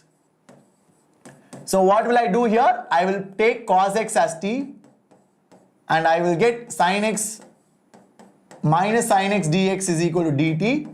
So I will get integral of minus of dt into t square. So that will be minus t cube by 3 plus c. So did you see how easy it became?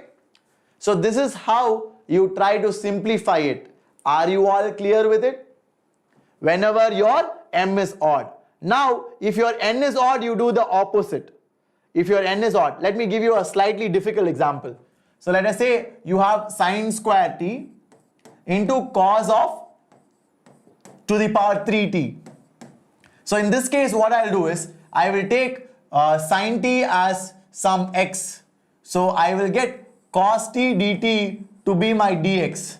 So I will get integral of sine square t is x square into, I will take 1 cos t dt and that will become dx, I will have cos square t, and cos square t is 1 minus sin square t. So again I can integrate, because it will become integral x square minus x power 4 dx, which is a simple integration. Are you all clear with this? Everybody? So shall we move forward? Yes? Are you all cool with it? Exactly, Sparsh. Guys, vectors and 3D is actually doable. Don't skip it. Ayush, hello man, welcome. So let us go forward, and I think that is all you need to know. If both of them are odd, then either one of the above can be used and you can solve it. So that is all about your integration of sine to the power mx, cos to the power nx. Okay, so let us move forward now. What are some standard substitutions? Guys, whenever you have integral of this format, let us say you have a square plus x square coming in, that time you can substitute x as a tan t or a cos t. This is a very good substitution. Sometimes when you have in the integral a square minus x square, you can substitute a sin t, a cos t. And whenever you have x square minus a square, you can substitute a secant t, a cosecant t, because that will make it very simple. You try to substitute and check it for yourself. Okay. So I would say Ashwath, definite is more important. Definite has a lot of properties, so they will get more questions. And the last two are very important. You guys can make a note of it directly, and with that we will move forward. Everybody clear until here? Are you guys following? Did you guys enjoy the class until now? I want you all to let me know before we proceed to the next one. Guys, please do take a screenshot, because these formulas you don't find it everywhere. So this has been prepared by the math content team of Vedantu. Okay. Yes. So with that, let us move forward. Yup. Guys, I know it is going to be 1 p.m. I will complete it, don't worry. I will try to be a bit faster. So now this is another very important question which will come in your examination. So let me explain it to you. Whenever you have integral of the form 1 by ax square plus bx plus c. Okay. So when you have integrals of the form 1 by ax square plus bx plus c, I think it is being bright, right? So let me write it down over here so that you understand what I'm telling. So I am talking about this. So in this case, what you do is you first try to complete your integral. And how do you do that? You complete the square. So you complete the square by taking 1 by a outside. So you'll have what? 1 by x square plus b by ax plus c by a. Then you use the method of completing squares. So that is what I've done here. Now. So you use the method of completing squares and you check which form it lies. Is it in the form x square plus a square, which will be like here, or x square minus a square, which will be like here, or a square minus x square, which will be like here. So you check which form it lies in and you try to use the formula accordingly. Are you all clear? Yes. The next class is tomorrow at 4 o'clock, internet, SPB internet. All of you clear? Satyam, I don't speak Hindi, man. I am from Chennai. I stay in South India all my life. So here people don't speak in Hindi much. Okay, so let us move forward, guys. So I hope you got it. This is the next form. Again, you have to complete the square and then predict based on it. So if you complete the square, either you will get it like this or you will get it like this. So this will be a square minus x square under root, and this will be x square plus a square under root 1 by. So this formula you will use after you simplify. So that is the method of solving questions of this form. When you have 1 by root of ax square plus bx plus c. So what you do is you take a outside, 1 by root a, and then you complete the square. So you will get x square plus b by ax plus c by a. You complete the square and check which form it lies in.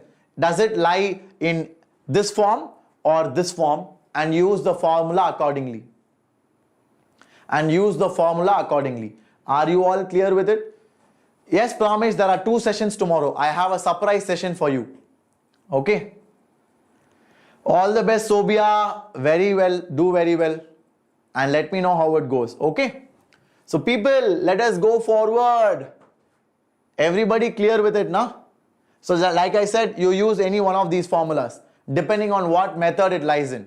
After you complete the square, you have to check which form it lies in. So if it lies in any one of these forms, you need to use these formulas accordingly. I hope you guys are clear. So shall I move forward?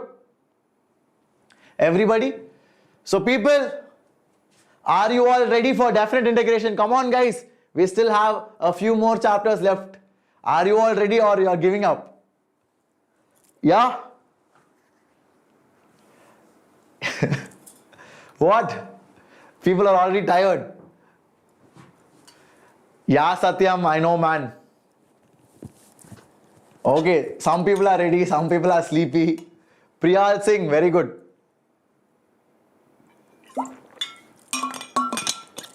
So everybody is like, no, don't give up, don't give up. Okay, great. Okay, perfect. So let us try to do a little bit. Okay. So guys, please listen carefully. So what do we have here? We have definite integrals. So definite integrals, the first property is called as your change of variable. The change of variable does not make any change to the definite integrals. Okay. So if you have integral a to b f of x dx, I can write integral a to b f of t dt. There's nothing wrong in that, because what am I doing? I'm just putting x is equal to t. So nothing is changing, right? So dx is equal to dt. So dx becomes dt, f of x becomes f of t, limit will be the same because x is equal to t. So this is what we call as your change of variable. Okay, everybody clear with that? Yes, Mohan Lal, I will definitely tell you the first attempt solutions. Okay, so next one is what? When you interchange the limits, your integral will become negative.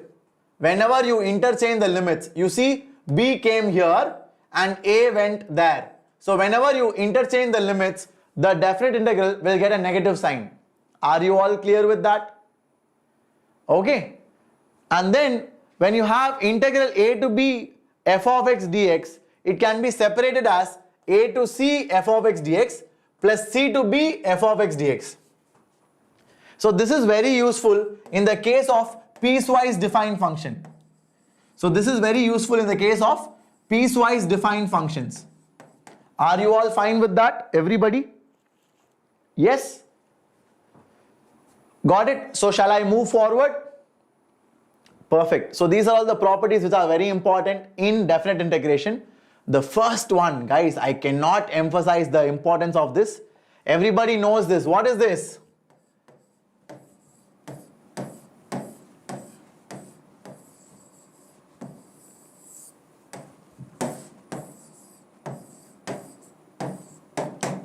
So that is your King's rule. Okay. So very, very important. You get a lot of questions based on it. So let's try to have a look at it. So what does your King's rule say? Your King's rule says that integral a to b f of x dx is nothing but integral a to b f of a plus b minus x dx. Are you all clear with it? So whenever you want to find integral of a to b f of x dx, sometimes if you're not able to simplify, what you can do is immediately you can apply King's rule, which says you just need to change your x to a plus b minus x. That's it. Which says that you just need to change your x to a plus b minus x. That will take care of it. Are you all clear? Exactly. Now, so whenever you have integral a to b f of x by f of x plus f of a plus b minus x, then the result is directly b minus a by 2. Directly you can just write it as b minus a by 2, which is a very important result. Okay, make a note of it.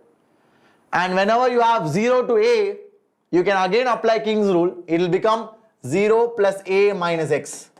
So which will be f of a minus x. So it is basically the same thing. I am just applying the King's rule. Are you all clear? Guys, this integral's result is nothing but b minus a by 2.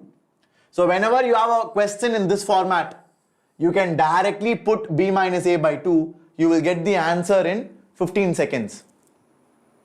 You will get the answer in 15 seconds if you understand how to apply this particular result for questions of this type. Okay? So shall I move forward, everybody? Yes. Perfect. So let us go ahead and try to have a look at properties of definite integral. So guys, whenever you have an odd function, so what do you mean by odd function? Odd functions means your f of minus x will be equal to minus of f of x. And what do you mean by even function? Your f of minus x will be equal to f of x. So whenever you have an even function, it will be like this. So if I integrate an even function from minus a to plus a, I can write it as 2 times of integral 0 to a f of x dx. Are you all clear with that? And let us say you have an odd function. So now even function is clear because I gave you an example.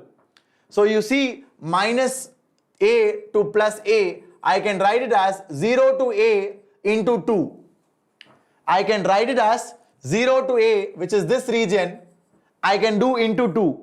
So that will give me the entire area. So that is the property for even function. Even functions means what? To the left of origin and to the right of origin, it will be the same behavior. Now let us take an odd function. An example of odd function is y equal to x. So if I integrate it from minus a to plus a, I will have this entire area. So let me shade it for you. This area and this area. Now guys, this is plus and this is negative. So both these areas are equal and they will cancel each other out. So that is why when you have integral minus a to a f of x dx, it is said to be 0 for an odd function. Okay? Are you all clear with this? Everybody? All of you are fine? So shall we move forward? Okay. Hello. Yes, SPB internet, what happened? Okay, so let us move forward, guys. So what do we have here? Now we have a periodic function. So now whenever you have a periodic function, let us say f of x is a function with a period of t.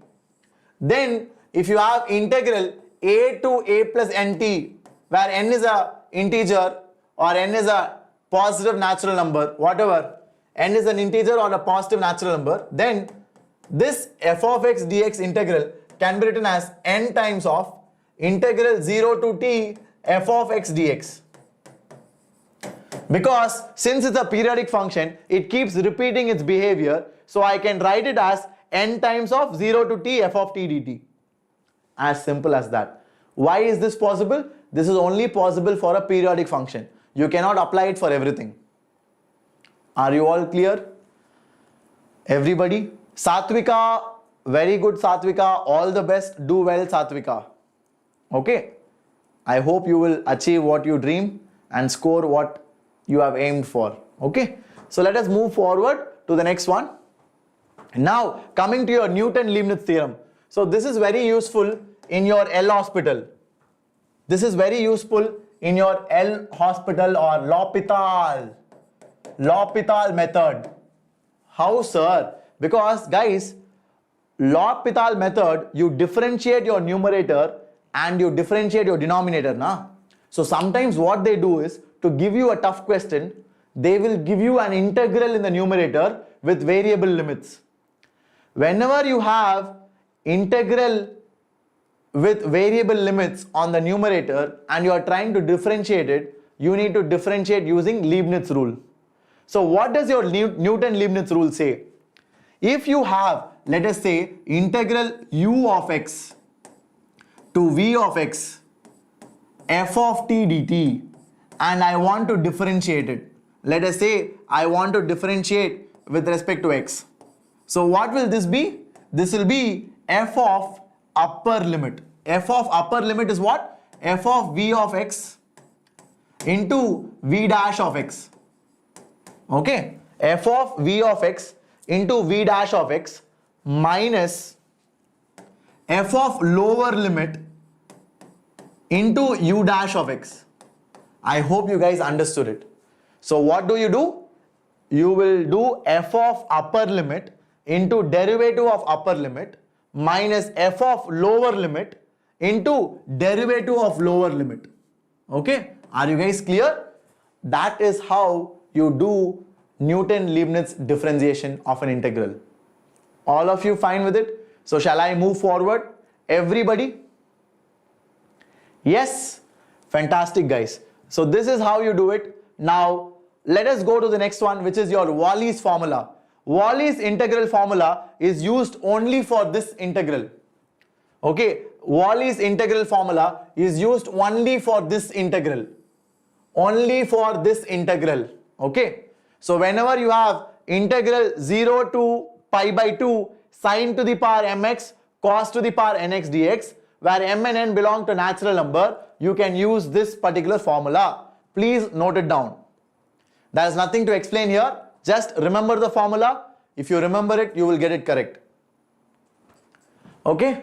Sparsh wants me to explain limit of a sum. Okay, I will do that. Integral as a limit of sum, right? Yeah, I will do it. Please wait for some time. Guys, are you all clear with this? Everybody?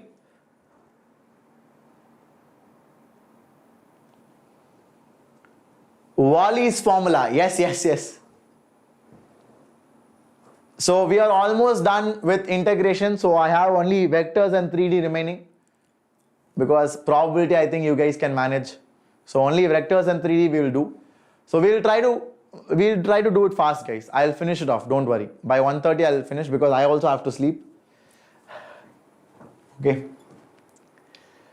How many of you are still here? Guys, are you active? How many of you slept?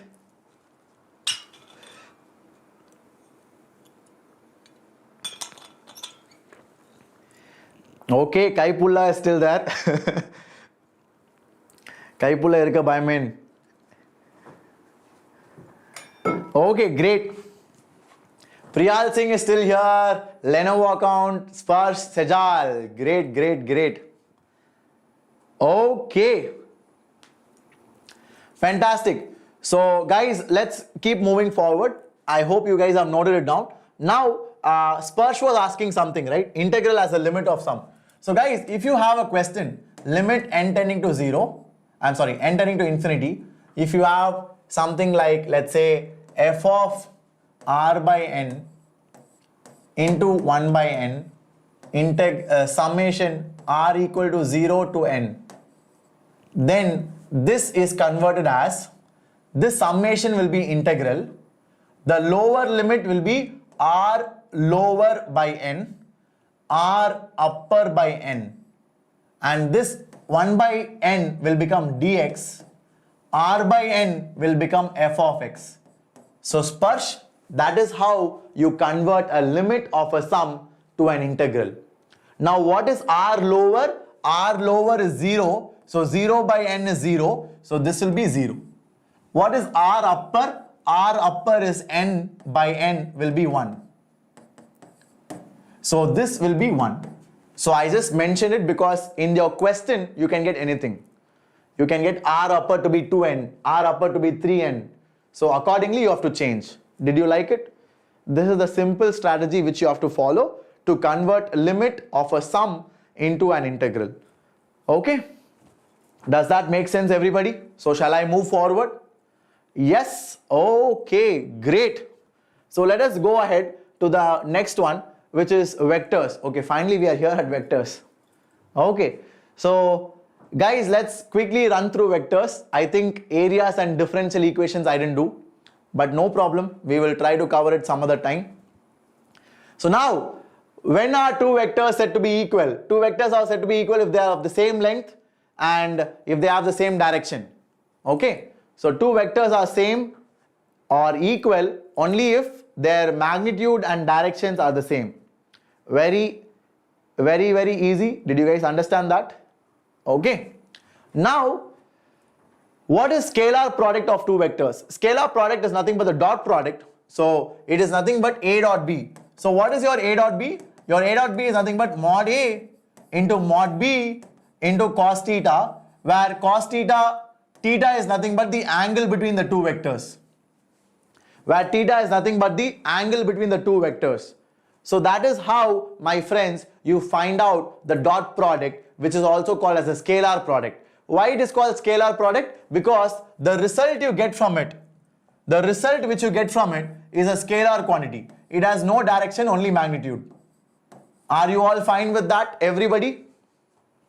Yes. So shall I move forward? Okay, now let us go ahead and look at the next one. What do we have as the properties of scalar product? Let's try to have a look at it. You guys should understand what are the properties. So the properties are, what is A dot A?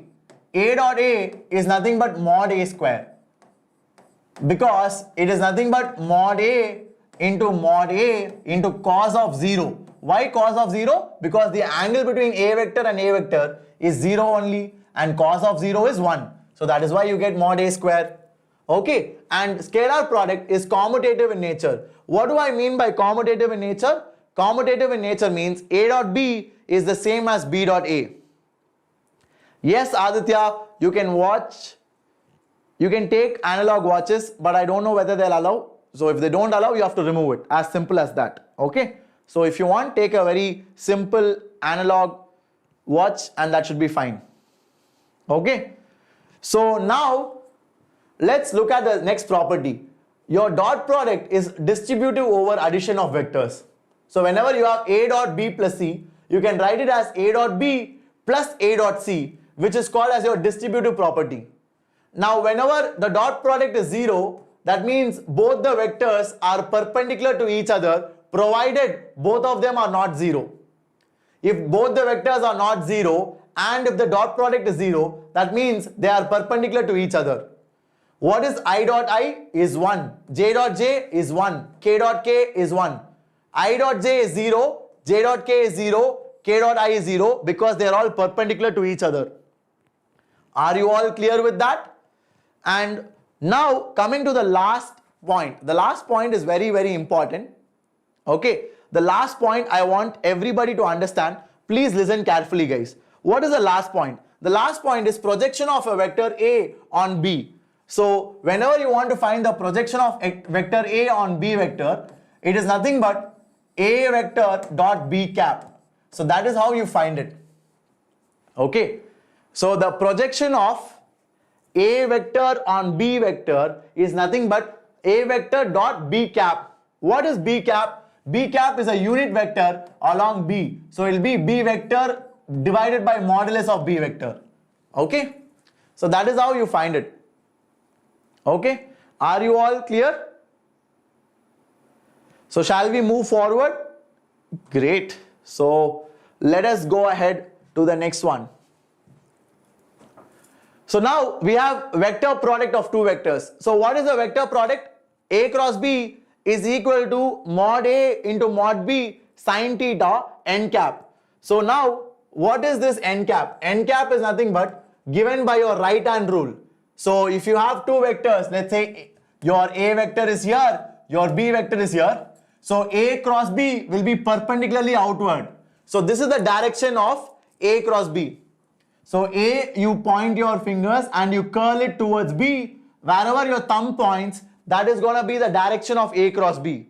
And like I said, A cross B is called as the vector product because it has a direction as well as magnitude. What is the magnitude of A cross B? The magnitude of A cross B is nothing but mod A into mod B into sine theta, where theta is the angle between the two vectors. Where theta is the angle between the two vectors.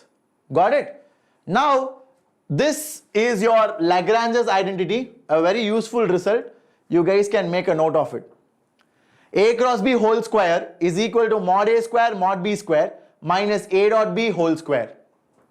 So this is called as your Lagrange's identity. You guys can make a note of it. It is quite useful at times. Yes, Pradipti, it is a live lecture. Pranav, permutation is the 11th standard topic. This is the 12th standard class. A cross B cross C is there, man. Kaipulla. Irukku. It is there. You have something called as triple product. Okay. But you don't need that for your mains level, I guess. Sometimes you do get questions. But for now, it's better we focus on easy topics. So I am not going into details of difficult ones. Hello Charanjit, welcome. Okay, so let us move forward. Let's go to the next one. So what do we have? What are the properties of vector product? So if you have A cross B is equal to 0, that means A and B are parallel provided A and B are not 0. So if A cross B is 0, that means A and B are parallel. And the next one is A cross B is not commutative. What do you mean by commutative? Commutative means A cross B equal to B cross A. No, it is not true. Because A cross B is in fact minus of B cross A. Okay? A cross B is in fact negative of B cross A. Please note that down.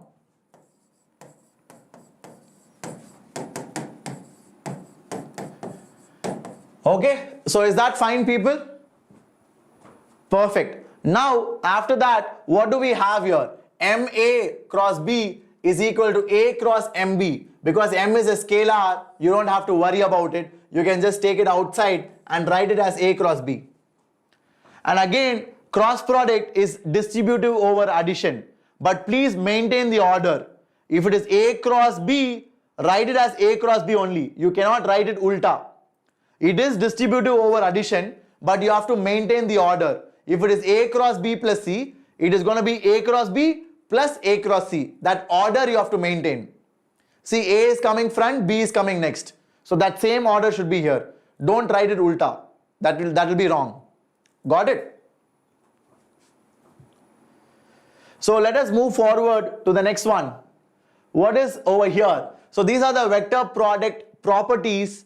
Please go through it and let me know in case you guys have any doubt.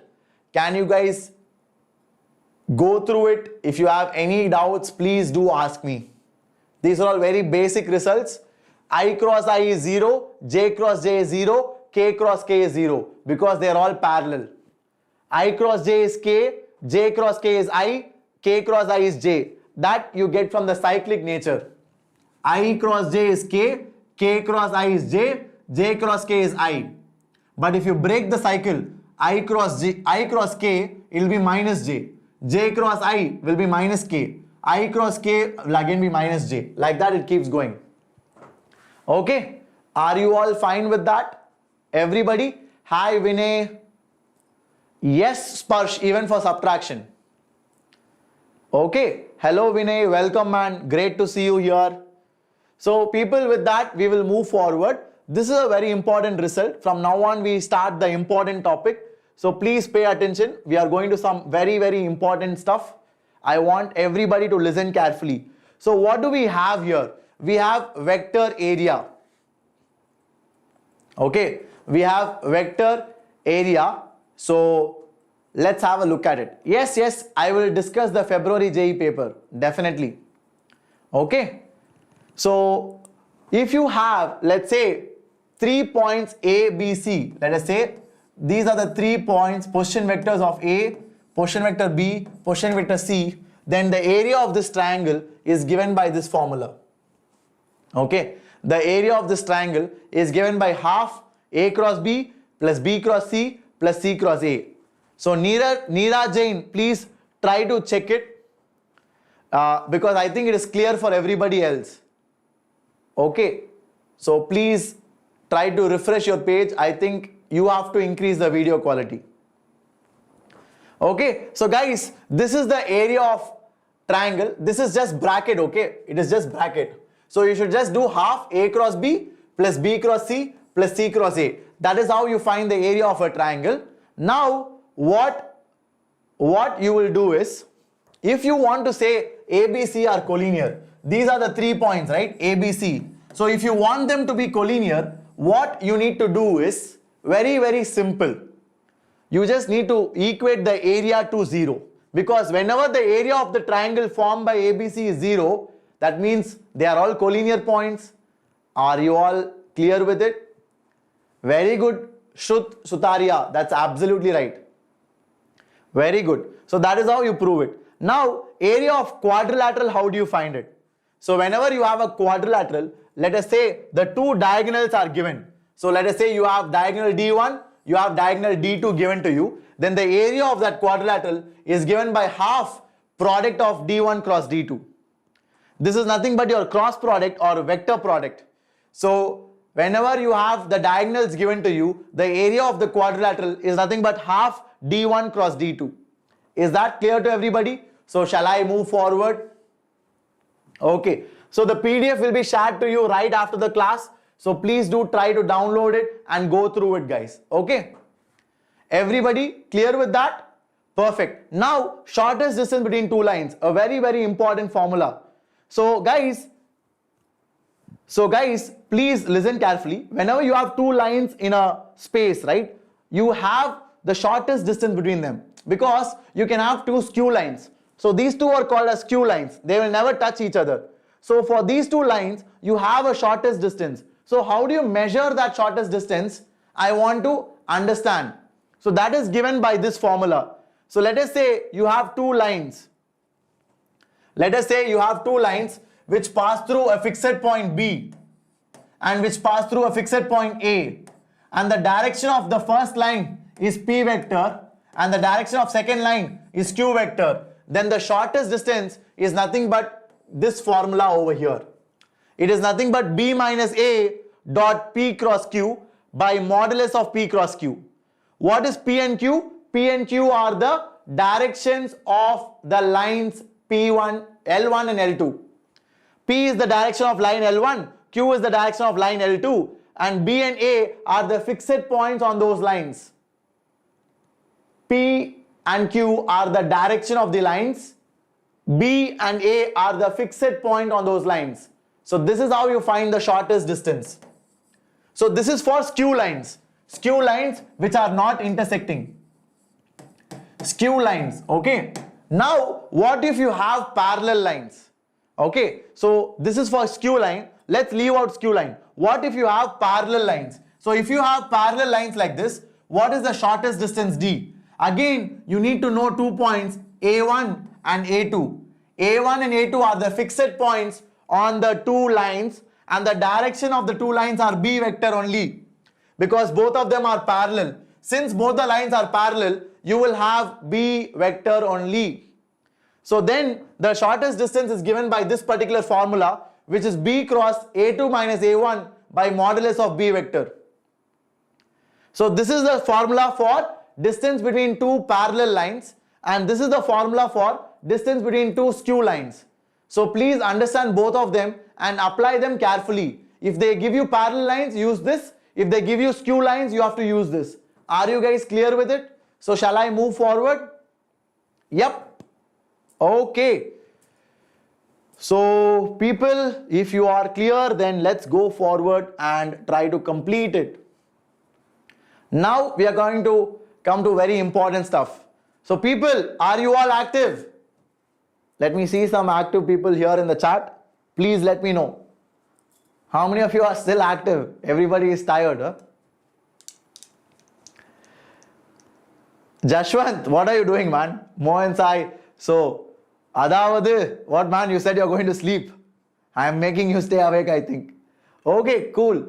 So people, let us just complete it soon. I will run through all the important stuff so that you guys can at least go through the PDF later on. Okay, so last few minutes, I'll just complete it.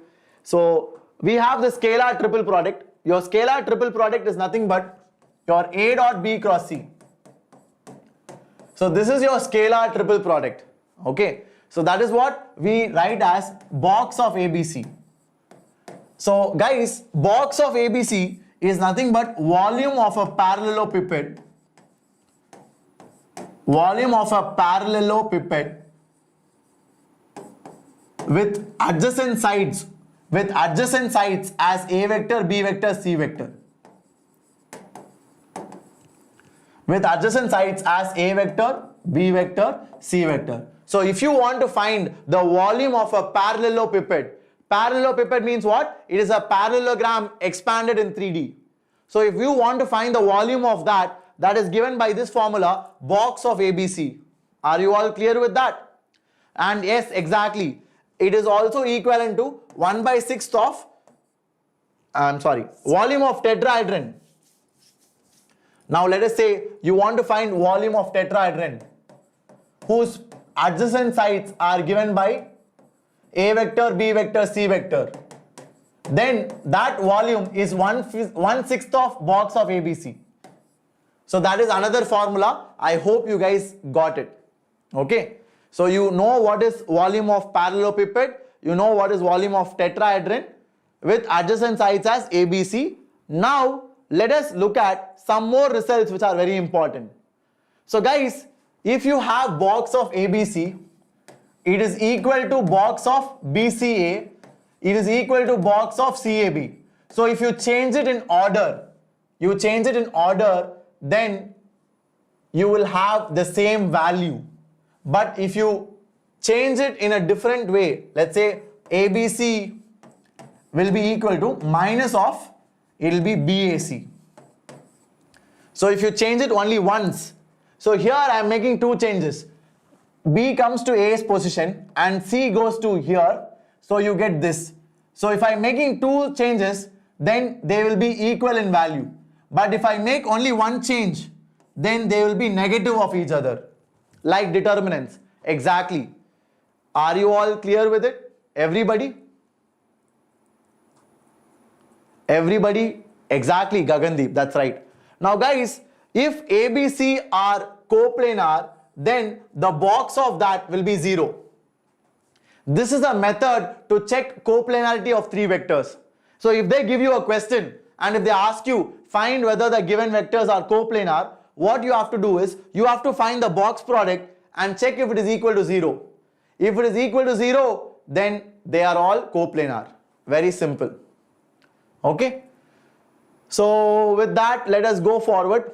What are the properties of box product or scalar product? Guys, you will have to make a note of it. Please do so. This is very important. This is very important. Okay. Guys, everybody please do make a note of it. I would really want you to make a note of it. This is important. And let me tell you another thing. So let's say you have B cross C, C cross A, A cross B. So that is equal to box of ABC whole square. So this is also another important property. Make a note of it. Okay. Yes. Yes. Everybody clear with this? So shall I move forward? Yes. Okay. Fantastic, guys. So this is another important result. I hope you guys are clear with it. So let us move ahead. What are the points to remember? I gave you this volume of tetrahedron whose adjacent sides are A, B and C. Then you can use this formula to find the volume of tetrahedron. And what is the centroid of the tetrahedron? The centroid of the tetrahedron is given by this formula. It is nothing but the average of the four vectors. It is 1/4 A vector plus B vector plus C vector plus D vector, where A, B, C and D vectors are the position vectors of the four vertices. Okay. So shall I go forward? Great. So let us move ahead. What is direction cosines of a line? Guys, what are direction cosines of a line? Yes, Pramesh, that's correct. Direction cosines are nothing but the unit vectors giving the direction of a particular line. So it is usually given by the symbol L, M and N. So L is nothing but your cos alpha, and your M is nothing but cos beta, and your N is nothing but cos gamma. So that is your direction cosines. Now if you square them and add them, you will get it to be equal to 1. So that is how you find your direction cosines. So how do you find L? L is nothing but your A by modulus of A vector, What is A? A is nothing but your component along the x-axis. Okay, and your B is nothing but component along y-axis, component along z-axis. Divided by modulus of A will give you cos alpha. Divided by modulus of modulus of A will give you cos beta. C by modulus of A will give you cos gamma. So this cos alpha is your L, cos beta is your M, cos gamma is your N. These are called as direction cosines. Okay, everybody clear with it? So if you are done with it, let us move forward. And direction ratios are what? Direction ratios are nothing but multiples of direction cosines. So if you have direction cosines as L, M and N, direction ratios are nothing but multiples of that. Let's say KL, KM, KN. So that is called as direction ratios. The only way you can figure out what is direction cosines will have unit magnitude, whereas direction ratios need not have unit magnitude. So direction cosines are unit vectors, whereas your direction ratios need not be unit vectors. Is that clear? Everybody cool with that? Okay, now moving on to the next one. What is the angle between two lines? Angle between two lines, let's say if the direction of line 1 is L1, M1 and N1. This is the direction of line 1 and this is the direction of line 2. Then the angle between them is given by the dot product. So if I do the dot product, what will I get? L1, L2 plus M1 and M2 plus N1, N2 is equal to modulus of this, which is 1, into modulus of this, which is 1, because these are all direction ratios. Cosines. So when you have direction cosines, the magnitude of this will be 1 only. The magnitude of this will also be 1 into cos of the angle between them. So cos of the angle between them will be equal to L1, L2 plus M1, M2 plus N1, N2 if you have direction cosines. But if you have direction ratios, then this will be the formula. Are you all clear? Everybody? So shall we all move forward? I hope you guys are following it. Guys, these are all very important. Please do make a note of it. And yes, of course, the PDF, I will give it to you once the class is over. Okay? Once the class is over, I will of course share the PDF with you. So guys, this is the condition for two lines to be perpendicular and two lines to be parallel. If they are perpendicular, the dot product of the directions will be 0. If they are parallel, their direction ratios will be proportional. If they are parallel, the direction ratios will be proportional. If they are perpendicular, the dot product will be 0. Okay. Now, what is the equation of a plane which passes through 3 points? So let us say you have 3 points x1, y1, z1, x2, y2, z2, x3, y3, z3. So if you want to find the equation of plane passing through these 3 points, this is how you do it, my dear students. Please make a note of it. Okay. So Navya, the PDF will be available in the description of this video. Okay. So you just have to go through the description, you will find it. Great. So people, let us move forward, and I think these are all very easy. Equation of a plane in intercept form is x by a, where a is the x-intercept, b is the y-intercept, and c is the z-intercept. So if you have all the 3 intercepts, then the equation of plane can be written as x by a plus y by b plus z by c equal to 1. So that is the equation of plane in intercept form. Now, what is the equation of plane passing through a fixed point? So let us say you have a plane which passes through the fixed point x1, y1, z1. Then the plane equation can be given like this, where your A, B, C are direction ratios of the normal of the plane. What is ABC? ABCs are direction ratios of normal to the plane. So whenever you have a plane, you have a normal associated with it. So if you have this TV as a plane, then the normal is outward towards you. So like that, here also you will have. Got it? So A, B, C are nothing but the direction ratios of the normal to the plane. So if you know that, and if you know one point through which the plane passes, then this is the equation of the plane. Got it? Yes, yes, Kaipula, that is absolutely right. Okay, so let us go ahead to the next one.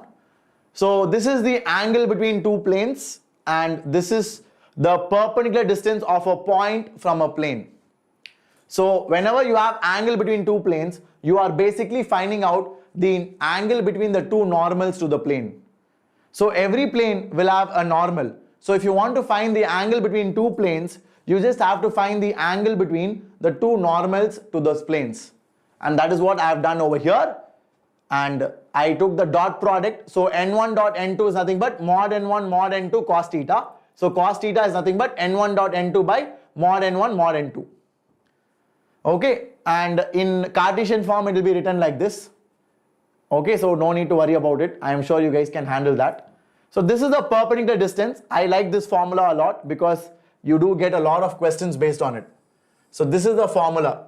So if you have a point x1, y1, z1, and if you want to measure its distance from ax plus by plus c plus d equals 0, then this is the formula you will use.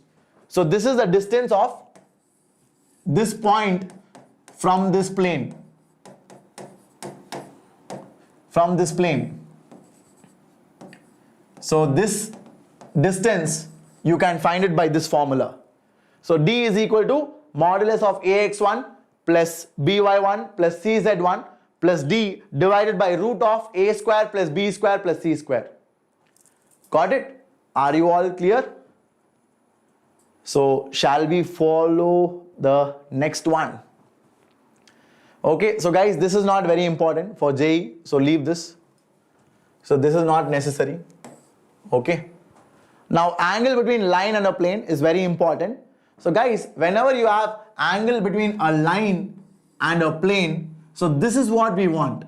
But whenever I say plane, I measure with respect to normal, right? So I find this angle.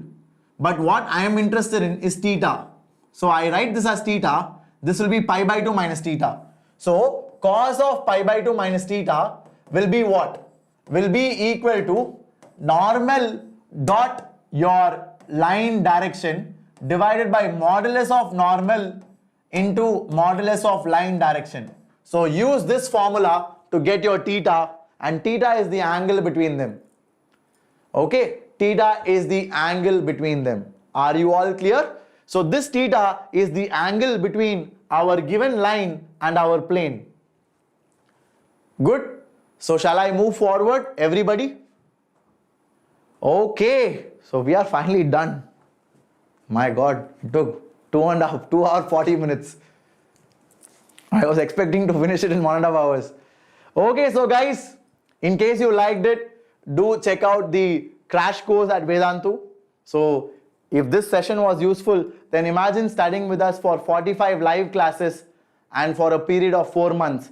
It can make a very huge impact in your score.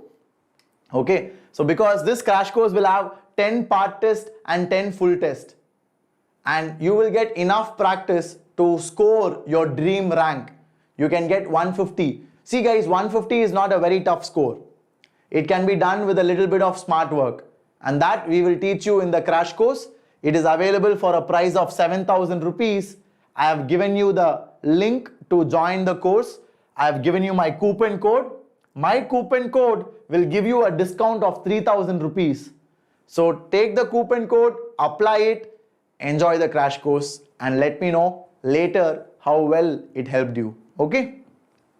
So yeah, let me know what doubts you have. Kaipula is asking how to remember.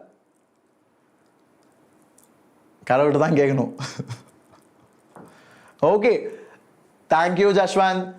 Vishnu, I don't speak Hindi, man. I am from Chennai, so I am trying to learn Hindi. I know a little bit, so I am not very comfortable with it. I am very bad at grammar, Hindi. Okay, so thank you, Sparsh. Thank you, guys. I hope you enjoyed it. In case you guys do not want to join the crash course, but you want test series, you can check this out. But guys, my personal suggestion would be take the crash course because it will help you a lot. It will help you to boost your score like anything. I can guarantee you that because I have seen that in my students. I've seen a lot of students whom I referred for the crash course have improved their level. In case you also want to do it, go check it out. It will definitely be a positive impact in your score. So this is the Telegram group. In case you want to be a part of this channel, you want to see us with a lot of sessions planned for you, then please be part of this Telegram group. This is the link. And finally, guys, don't forget to subscribe, because all the efforts that we take is just to encourage you, to help you reach your goal. And I'm sure you understood that. Wasim sir helped you a lot yesterday, and we had a fantastic time today. And tomorrow, that is today evening, we'll have a fantastic time. Don't forget to be there. Okay? So with that, we will conclude, guys. All the very best. And if you have any doubts, you can ask me. Thank you, Gagan. That is so sweet of you. Can thank you, Kaipulla. Adavadu, I'm in Chennai, man. Okay. Thank you, Jashwant. Yes, SPB Internet. Okay, take care, guys. All the very best. We will meet again in the next session, which is today at 4 o'clock. So till then, work hard and keep your fire burning. Okay? So take care, guys. Bye-bye. See you. All the best. Let's go sleep.